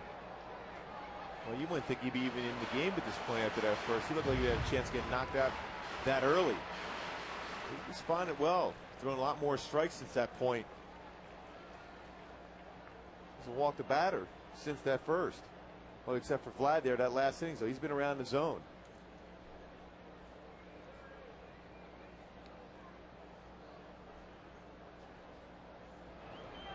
We mentioned the White Sox are coming in over the weekend. Tonight, the White Sox are in the 13th inning. They're tied 3-3 with Oakland.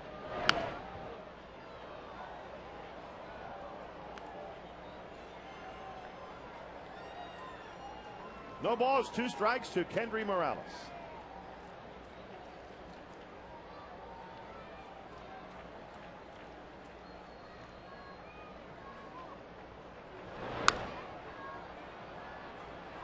Harp at first base feeds Snell for the out.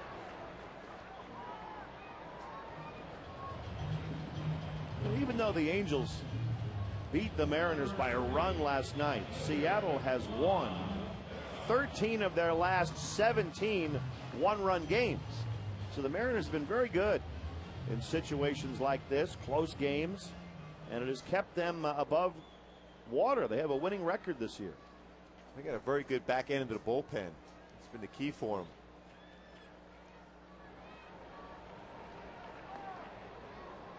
Juan Rivera up there now for the Angels.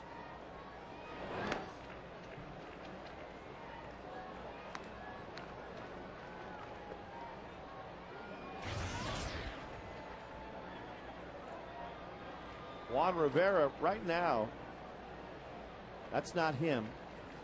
That's a friend of his. But he's looking around and hoping to be able to maybe get a home run. He sure is, because Juan's 0 for his last 15, so he needs a little of that kind of luck. He's got some good Angel gear on. He sure does.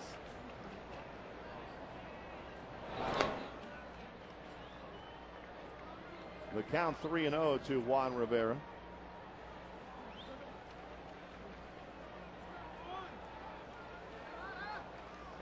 And unlike Bobby Abreu, who seemed to take that 3-0 pitch a lot, Juan Rivera is a guy, if he gets a fastball in that zone, he's going to let it go. Oh, he sure did let it go, didn't he? They didn't want to get cheated 3-0, that's for sure. It was a running fastball, too, and he was going to let it go on the fastball. That ball was up and in on him. That's obviously ball 4 if he doesn't swing. But he was determined. He was going to let the see. He's going to get a fastball in that spot. He was going to get the bat head out and try to make good contact with it to get through this slump he's in right now.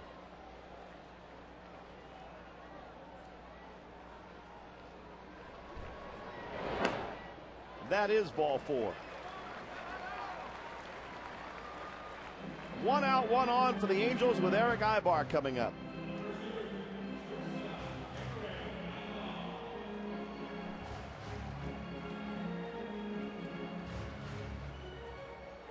Aybar hit a fly ball to the left and lined out to third, and now Rick Adair, the Mariner pitching coach, out there to talk to Snell as Vargas gets up in the Mariner bullpen. 2 reasons for that. Vargas an opportunity to be ready if need be if Don Wakamatsu wants to come out and make the pitching change, but also make Ian Snell aware of the fact that Erick Aybar handles the bat so well there could be a hit and run situation. The Angels trying to get the offense kicked back in gear after getting 4 runs in the first inning, been shut out since. Facing this guy who's just had a great year. He's really proven the Angels' faith in him was well founded this season. Each year improvement. That's what we look for. Batting average, fielding percentage going up each and every year. Hitting .304 as he stands in there right now.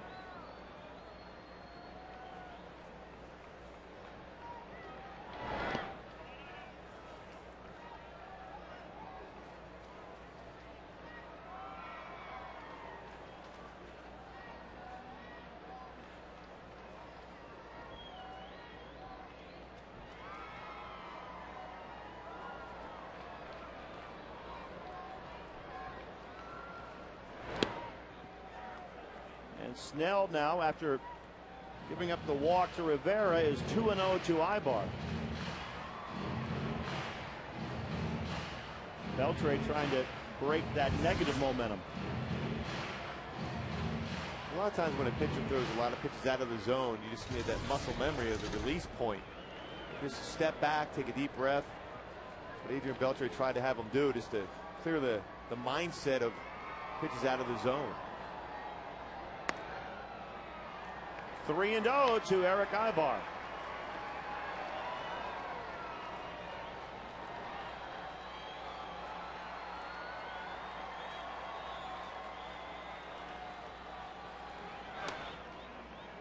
This next pitch for Snell will be his 100th of the night. Weaver went over 100 the top half of this 6th inning.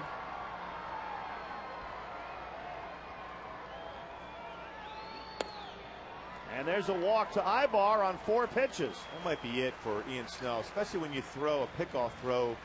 3-0, Juan Rivera, no stolen bases on the season. Batter Erick Aybar is not going to swing, and that is going to be it. Wakamatsu is going to come get him here with 1 out in the 6th. The Mariners going to the bullpen. It's 4-2 Angels.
Did a nice job of coming back after that tough first inning. And Jason Vargas coming into the ball game as a fastball 85 to 88 miles an hour, slider, and above average changeup.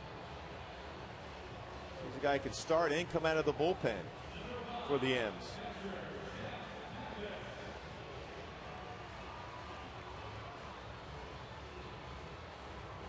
Corey Hunter for Red October. The hunt has begun. The Angels ready to clinch that playoff spot, hopefully sooner rather than later. Well, what a great time of the year it is in baseball. Still a lot of great races, in particular in the wild card race of both the National League and the American League. Colorado with a win tonight. In the National League, and of course, you got the Red Sox and Texas battling out in the American League. Of course, Texas still breathing down the Angels back. 4 games back. Texas won again tonight. Jeff Mathis, the batter. Vargas first pitch to him. High and outside. Jason Vargas, born in the nearby community of Apple Valley. He didn't pitch at all last year. He underwent surgery to repair the labrum in his left hip during spring training. Falls behind on Mathis, 2-0. Texas shut out Cleveland 10-0 today to move them within 4 of the Angels. Obviously 4.5 if the Angels win tonight. The Red Sox also won, so Texas stays 2 back of Boston for the wild card. Texas 31 runs in the last 2 days. Scored 21 runs in that doubleheader sweep yesterday and 10 more runs today.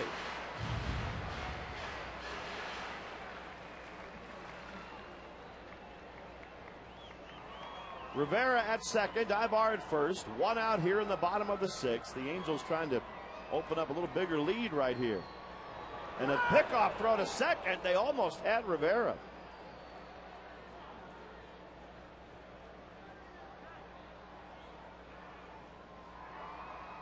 Juan's talking to the umpire right now.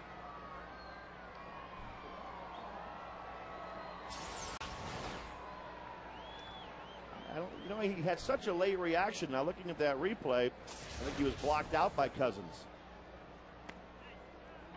And also on that spin move for a pitcher lefty, you want to make sure when you go around spin like that, you have to first have your leg going back behind that pitching rubber. If you're going towards home first, that's deceiving the base runner. It could be called a balk. That's what Juan was also talking about. 2-2 to Mathis.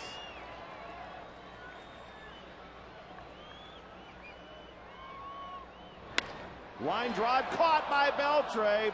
And this is going to be a very easy double play to get out of the inning. Still 4-2 Angels after 6.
Their runs in the first inning. Kendry Morales doubled with the bases loaded to drive in 3. Weaver's allowed 2 runs in 6 innings, both on solo home runs, and is still out there to start the 7th and face Mike Carp. I think no walks so far in this game for Jarrett with 7 strikeouts. Visit farmers.com today to hear more true stories from Farmers customers and to find a SoCal agent near you.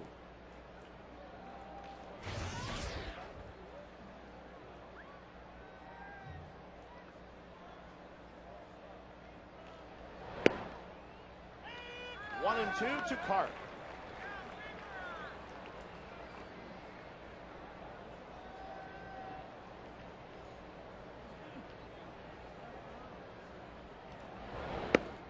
He gets him. Another strikeout for Jared Weaver. Jared's starting to incorporate that changeup more so here in the 6th and 7th inning. That's a great spot for that changeup too against Carp on the outside part of the plate. Circle changeup, that run in action away from the left-handed batter, gets a strikeout. Number 8. Hang up another K.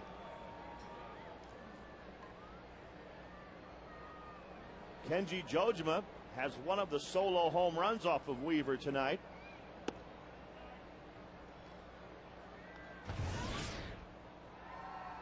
No walks, 8 strikeouts.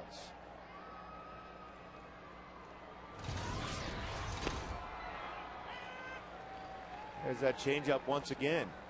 Since Mike Butcher came out with that visit last inning, he's throwing more and more changeup, and it's been outstanding. Mike Scioscia showing some confidence in Jared's strength. He was already over 100 pitches when he started this inning. Ratio pitches out of the zone as compared to in the zone. 75 strikes at 110 pitches. And a shot by Jojima down the third baseline. Rivera cuts it off, and he'll hold him to a single. Jojima's 2 for 3. Jojima continues to have success against Jared. It's up. He's able to get his arms extended. Mike Scioscia's going to come out. Get Jared now. 1-1-1. 111 pitches thrown, and Darren Oliver will come and help him out of the bullpen.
Standing in our Jaguar performance. Jared 6 1/3, 2 earned runs, both solo shots.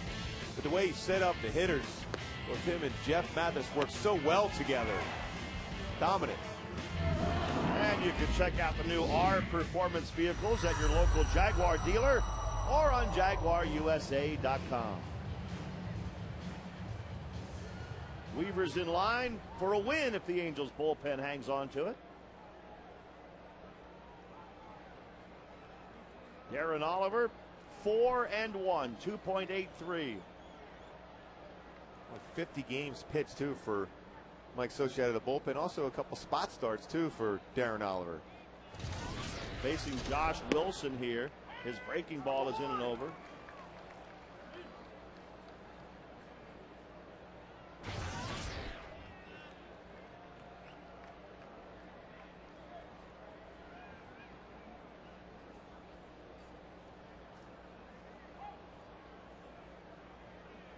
Potential tying run up there at the plate for the Mariners in the 7th.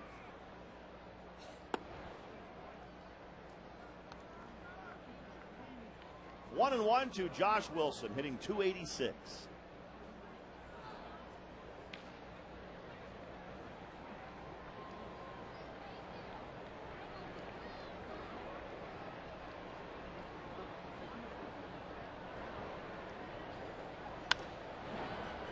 One ball, 2 strikes to Wilson.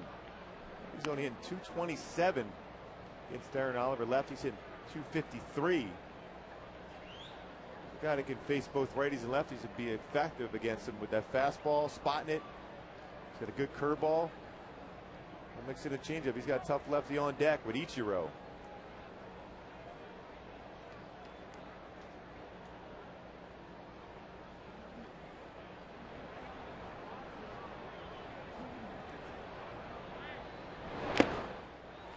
Another strikeout of a Mariner batter. Darren Oliver's first after Weaver had 8. You talk about locating a fastball perfectly. That's a great fastball in the inside corner with some movement in 91 for Darren Oliver. If the Angel bullpen can get this lead to stand up, it would be career win number 50 for Jared Weaver. But here's a tough hitter, obviously. Ichiro's 1 for 3 tonight. 0-1. Showed 350 career batting average against Oliver, so he's a tough hitter. Doesn't matter if you're lefty or right. He's right around 360 both against lefties and righties. Great breaking ball by Oliver there. Ichiro has chased some pitches in this series, hasn't he?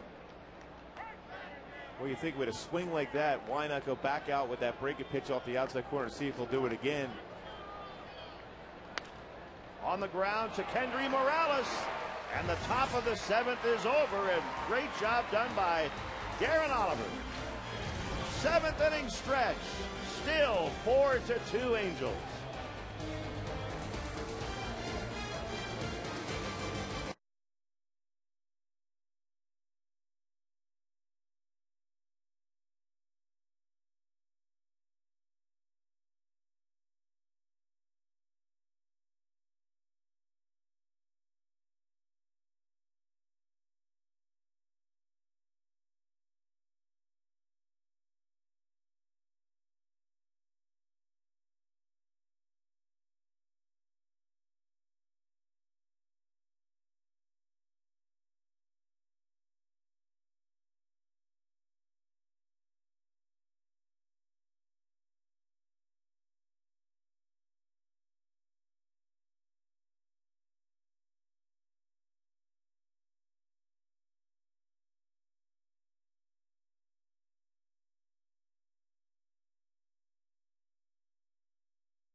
Off the plate, then back out again on the outside part of the plate. Ground ball.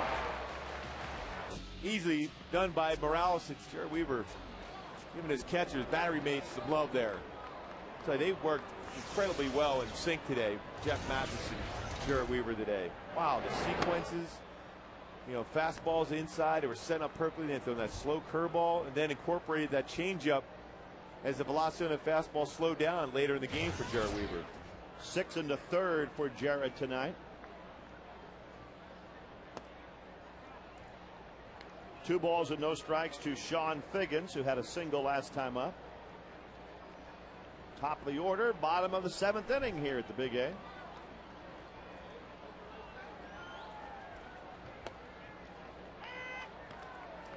Two and one. Still some concerns about the offense, though. They started off well. We thought maybe they're breaking out today, but there's 4 runs in the first. 4 runs is still, with this pitching staff, the Angels give you the opportunity to win. Only 6 hits so far here in the 7th inning. The Angels had half of those hits in the first inning.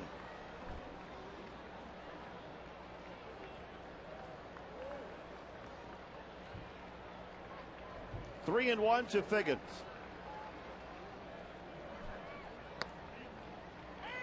Full count.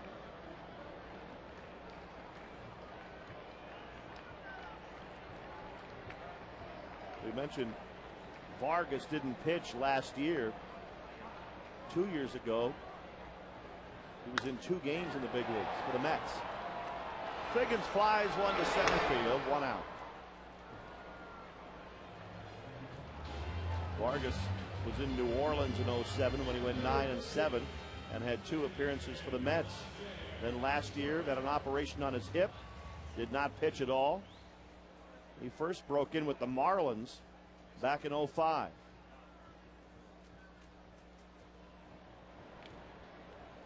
He was traded to Seattle by the Mets. Ball 1-2 is Turris. The Mariners also got tonight's starting first baseman Mike Cart in that deal with the Mets. That was the one that sent J.J. Putz to New York. There's a pop fly, foul, right field side. Cart can't quite get it.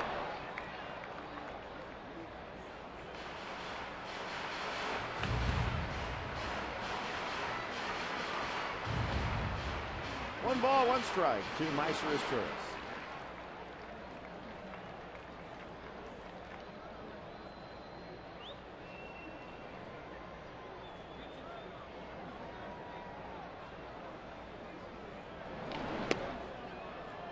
One and two. It's that great changeup that Vargas had. That's his number 1 pitch. The strikeout pitch, that changeup.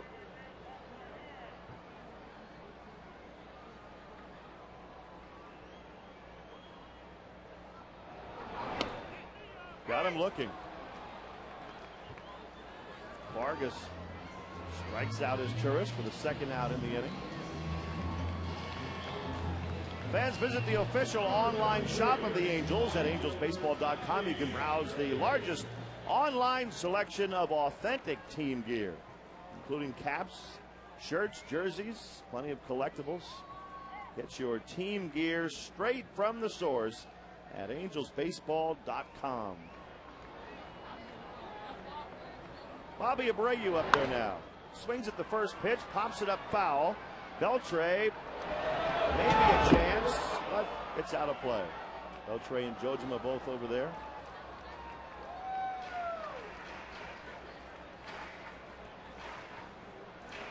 Oh, 0-1 to Abreu. The White Sox finally won that game in 13 innings over Oakland, 4-3.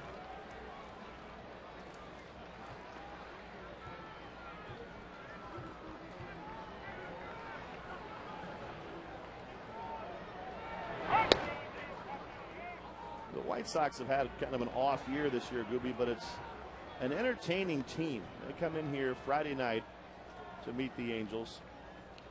They're a team, when they get hot, they can put some runs on the board. Well, they can hit the ball out of the ballpark with Jermaine Dye, Paul Konerko, Alex Rios. So they definitely can hit. Their bullpen's been very solid. Abreu down the right field line. There's Ichiro with a great jump on that one to run it down. The Angels are gone in order in the 7th, and it's 4-2 heading to the 8th.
going down, and we're 6-0 right now. But since July 1st, 172. 97-98 on that fastball, that cut slash slider at 90-91, curveball and a changeup.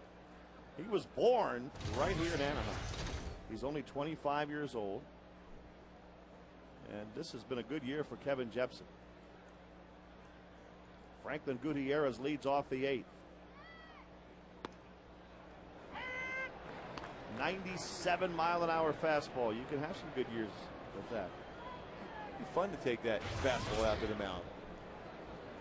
When you were pitching, did they have the speed guns in every stadium like they do now? No. I was just happy to get anybody out. I wasn't worried about how fast it was going. But if I did throw 97, I would like to be able to see that up on the scoreboard.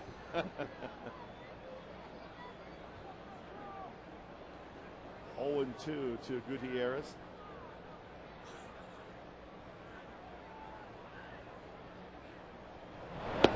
Check swing. Did he go around? He sure did.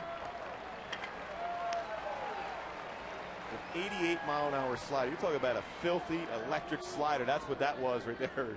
Kevin Jepsen, after a couple 97-mile-an-hour fastballs, throw that slider on the outside part of the plate. No chance. That's another strikeout. 10 strikeouts by Angel pitchers tonight. 8 of them by Weaver in 6 1/3. Jose Lopez at the plate. Well, what a job again by Darren Oliver coming in and getting those 2 outs in the 7th inning for Mike Scioscia. He's just outstanding since he's been a member of the Angels.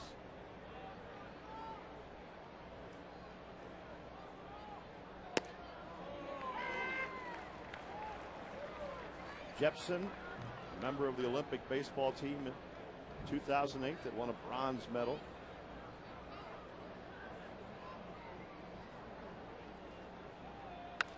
Right back at him and up the middle for a base hit by Jose Lopez.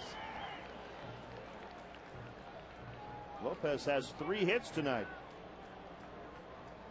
This has put some great offensive numbers now with 23 home runs, 85 RBI on the season.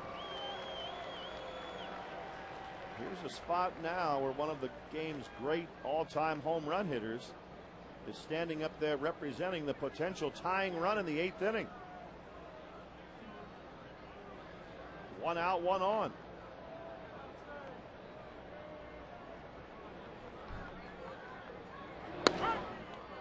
Fastball, strike 1 to Griffey.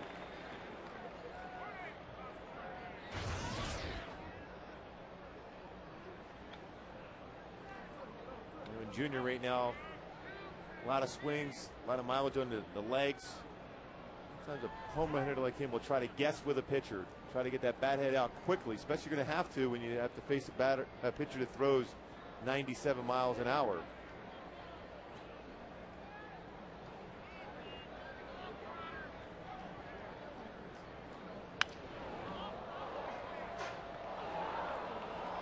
To Junior. You can see Junior what he was trying to do on that fastball. He was already gearing up for it, trying to open up the hips and get the bat out there quickly on that 96, 97 mile an hour fastball. And now behind in the count, 0-2. Jepsen with options.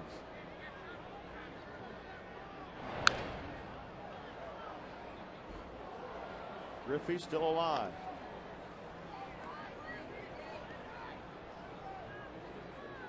Griffey has talked about wanting to come back and play again next year.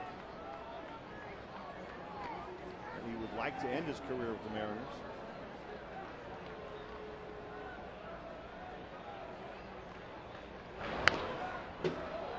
Pulled that one foul.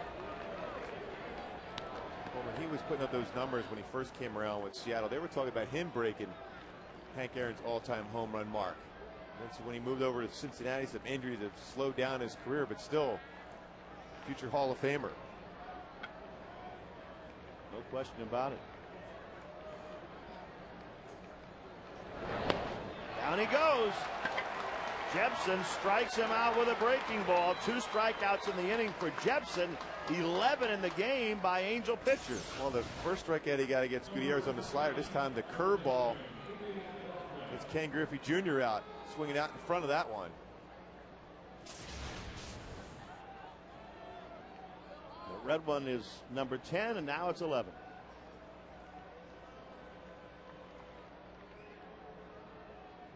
Two outs, Beltre up there.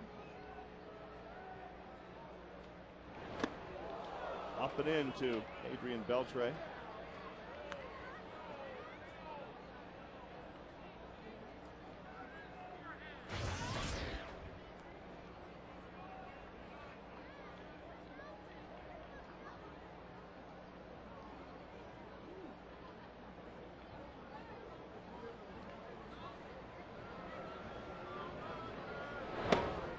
Swing and a miss, 1-1.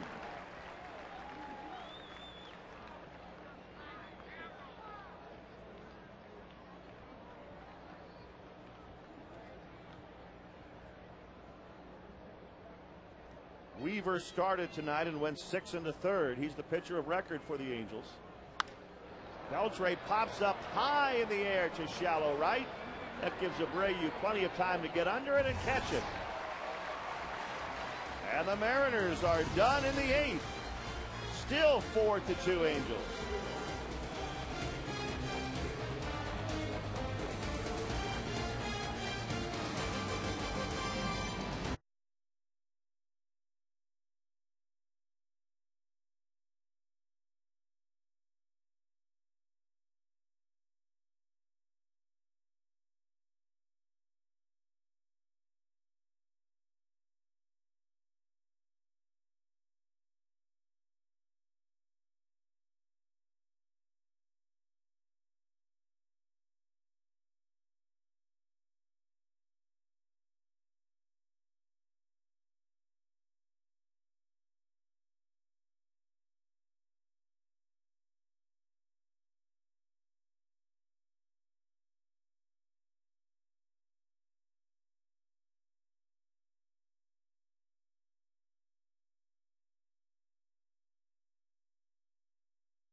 Vladdy fouls one away, so it looks like the Angels, Scooby, are going to try to ride that 4-run first inning all the way to a victory.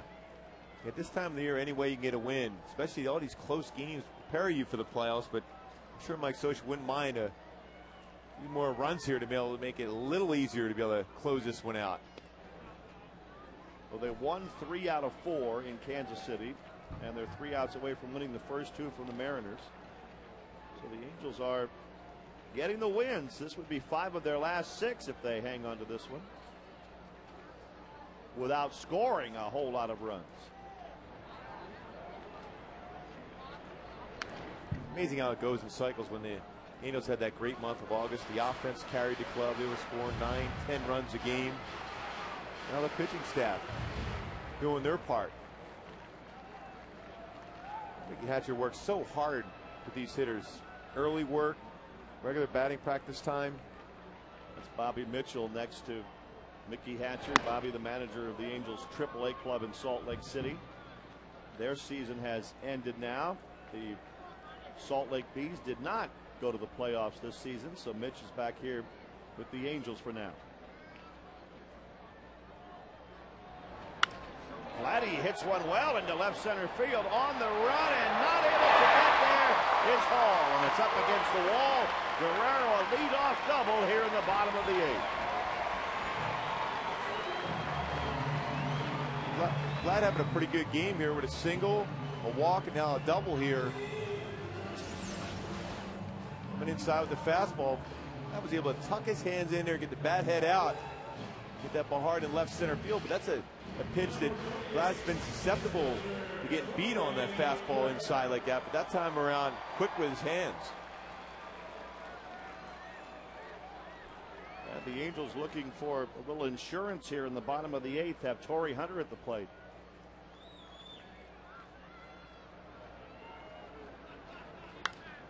High pop fly on the right side by Torrey. So unable to get Vladdy over. That's the first out in the inning. You don't see that too often, where the Angels failed to get the runner over to third base in that spot. Vladdy's laughing because he took about 3 steps toward third. I don't think Lopez actually thought he was going to tag up and head to third. Well, he just wanted to make Lopez aware that he may do that somewhere down the road. Yeah, he's definitely a threat to tag up on a pop-up to second. So don't you remember me back when I first came up with the Expos? I could run like that. That was Lopez he's talking to. Kendry Morales at the plate now for the Angels.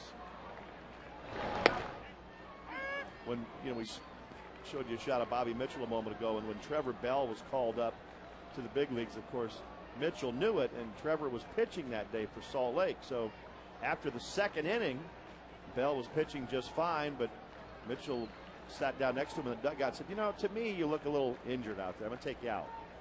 And Trevor said, what? I'm fine. And eventually, of course, they let him in on it that he was being called up. That's always a good feeling when you're sitting there, you're pitching in the game in the minor leagues, and all of a sudden your manager goes, hey, listen, let's see if you can do this up at the big league level. Trevor's done a nice job. He's made a pretty good adjustment out of the bullpen for the Angels, too. Yeah, he really has.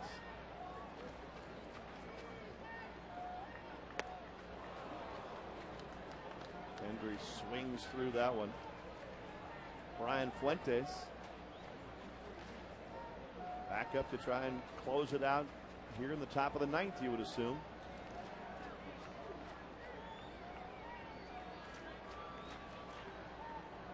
One and 2 to Morales.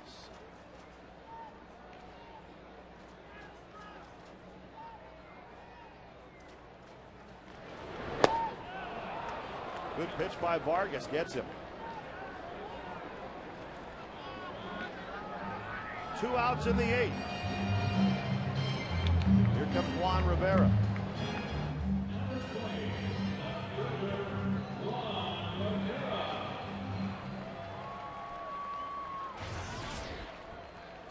Right here for the M's, you have an open base. Juan Rivera, right-hander, up in this spot. Decided to go after him here.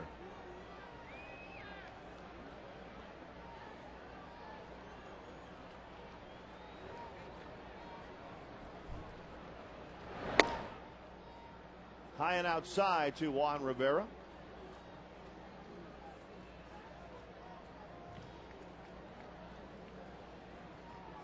Well, he heard us talking about him and decided to warm up.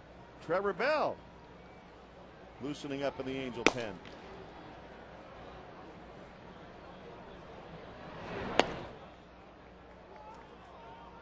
Two 2-0 to Rivera. Bobby Mitchell used that trick that a lot of minor league managers have used. They're under instructions from the big league club. Look, don't overuse him. We're calling him up. You don't look right to me out there. We're going to take you out. He's like, what? I'm throwing the ball well. Yeah. I was watching a movie The Rookie was on the other day, and the same thing when he got called up there. It was just playing that trick. They always do that. Managers love that. That's the best feeling in the world, to be able to tell a player he's going to the big leagues. Sure. And it's that huge smile you end up having once you find out and you get through the trickery behind it and realize you're going to the big leagues. I've talked to Dino Ebel about it. He spent 18 years. There's a fly ball deep by Juan Rivera. That'll break it out of the slump. Juan Rivera, a 2-run shot. And the Angels, who hadn't scored since the first inning, now have a 6-2 lead. Boy, was that baseball crushed, too, by Juan Rivera. Open base, Seattle decided to go after him, and Juan Rivera's certainly happy. He was ahead of the count, good fastball count. The Angels got a little bit of a cushion there now with a 4-run lead here in the bottom of the 8th. Juan was 0 for 15 before that swing. Now that it's not a save situation, we might see Bell pitch the 9th inning. Ibar takes one outside. Well, what a great feeling for Juan Rivera. They went ahead and pitched to him, and he hits it out. 1-1 to Ibar.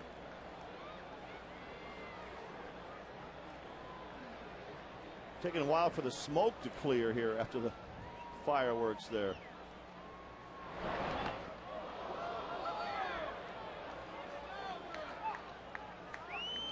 A little bit of smoke in the air in the outfield there.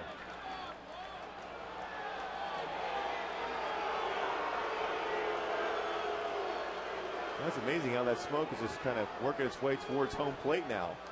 I'm a pitcher right now, grabbing that baseball, trying to throw right through it. It's all about deception.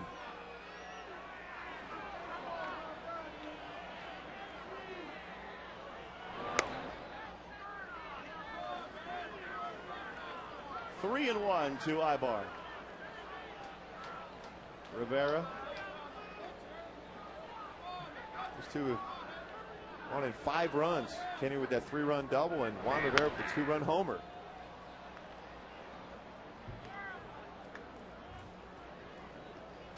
Three balls, 2 strikes to Eric Ibar.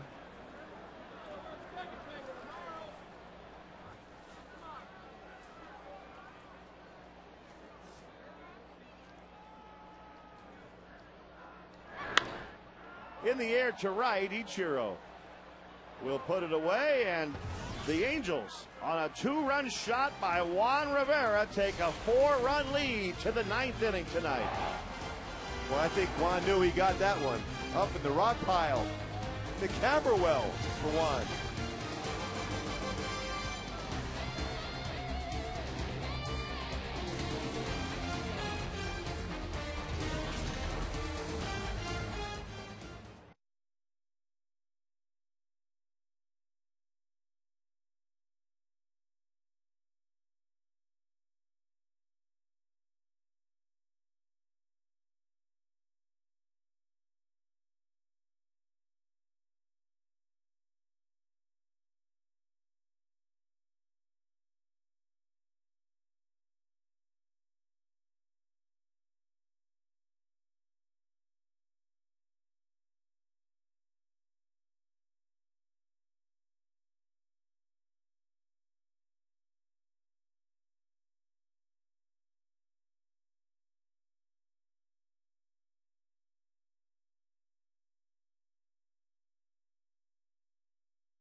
You're really high right now, mainly because he had that one game up in Toronto, which he was out of the zone a number of times. But good stuff for him, good poise, slider and a changeup. And he says he's completely comfortable with coming out of the bullpen. He'll do, obviously, whatever the club wants him to do. He'd love to be a starter someday, but doesn't mind the bullpen. Bobby Mitchell, AAA manager this year. Obviously, we were talking about what a great feeling it is for the manager of the minor league clubs to send his guys to the big leagues. The batter here is Bill Hall. Talked to Dino Ebel about that. Dino spent 18 years in the minor leagues. He said the reaction varies from jumping up and down to the player immediately beginning to cry. I mean, guys cry when they find out that they're going to the big leagues.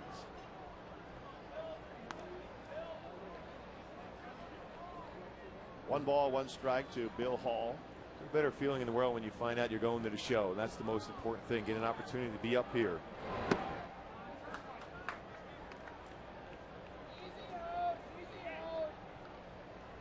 Two and one to Hall.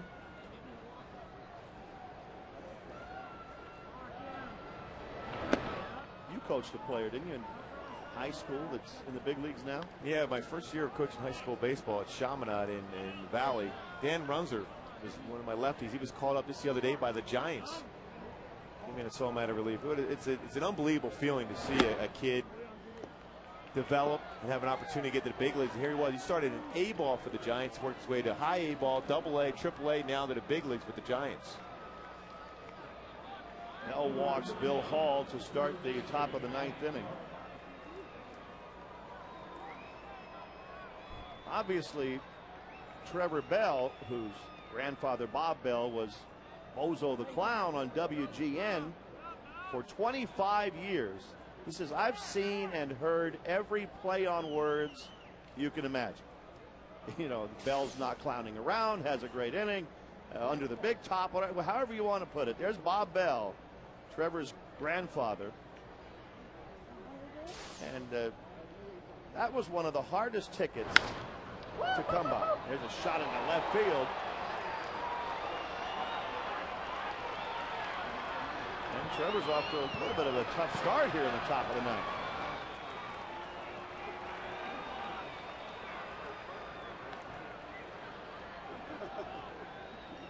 Mitch would like to see him do well in this spot, and so would Mike Scioscia.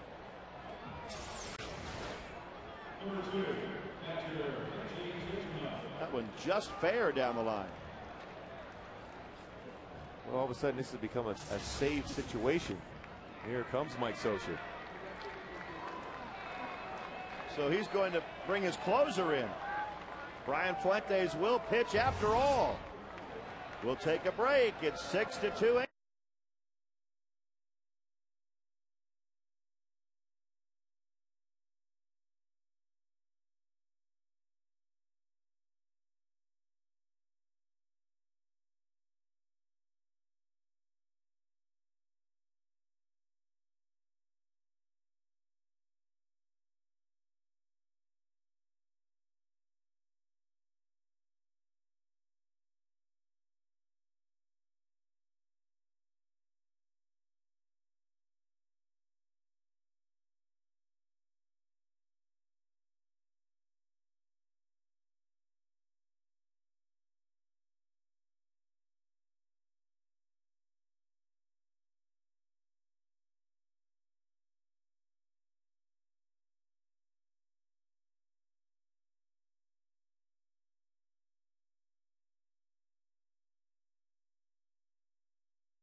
He gave up a home run last night in the ninth inning.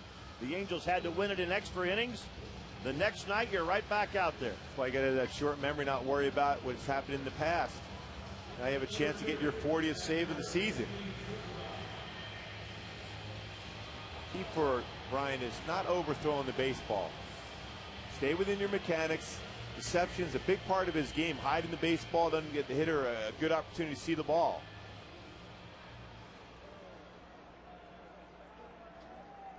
Second and third, nobody out. Kenji Jojima, who already has a home run and a single tonight, stepping in. The Mariners have Bill Hall at third, Mike Carp at second. Nobody out. The Angels with the infield back, obviously up by 4. They would give up a run for an out.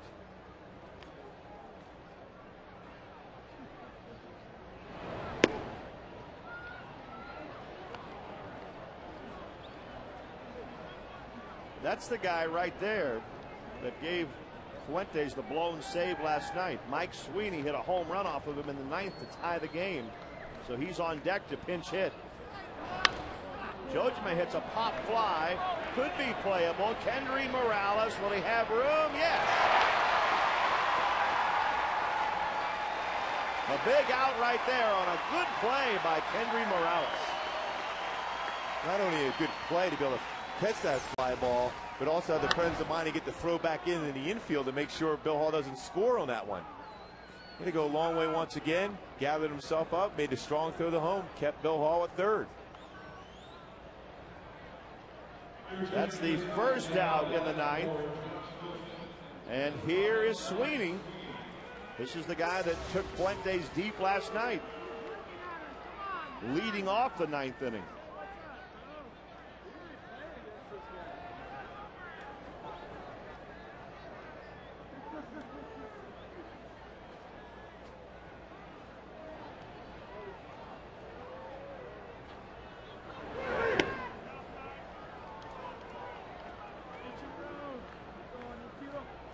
One 1-0 to Mike Sweeney. 36,340 here at the Big A tonight. Hoping to see Brian Fuentes get the final 2 outs. Ground ball towards short. Ibar to his left. Good play. 2 outs. Hall scores from third, but that was a nice play by Ibar. And now it's 6-3 Angels. Well, he won the game with his bat last night. The game when he hit in the 10th. Here, great range going up the middle. Makes the play, gathers himself, strong throw to get Mike Sweeney at first base. Well, he's so good in the field, so comfortable. Well, a rocket for an arm. 2 outs, Ichiro at the plate.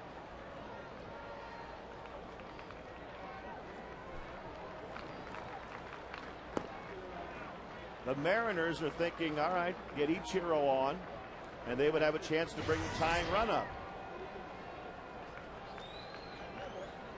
Ichiro just 1 for 9 in the 2 games of this series so far. And Figgins gobbles that one up. That's the ball game. Good play by Sean, and the Angels beat the Mariners.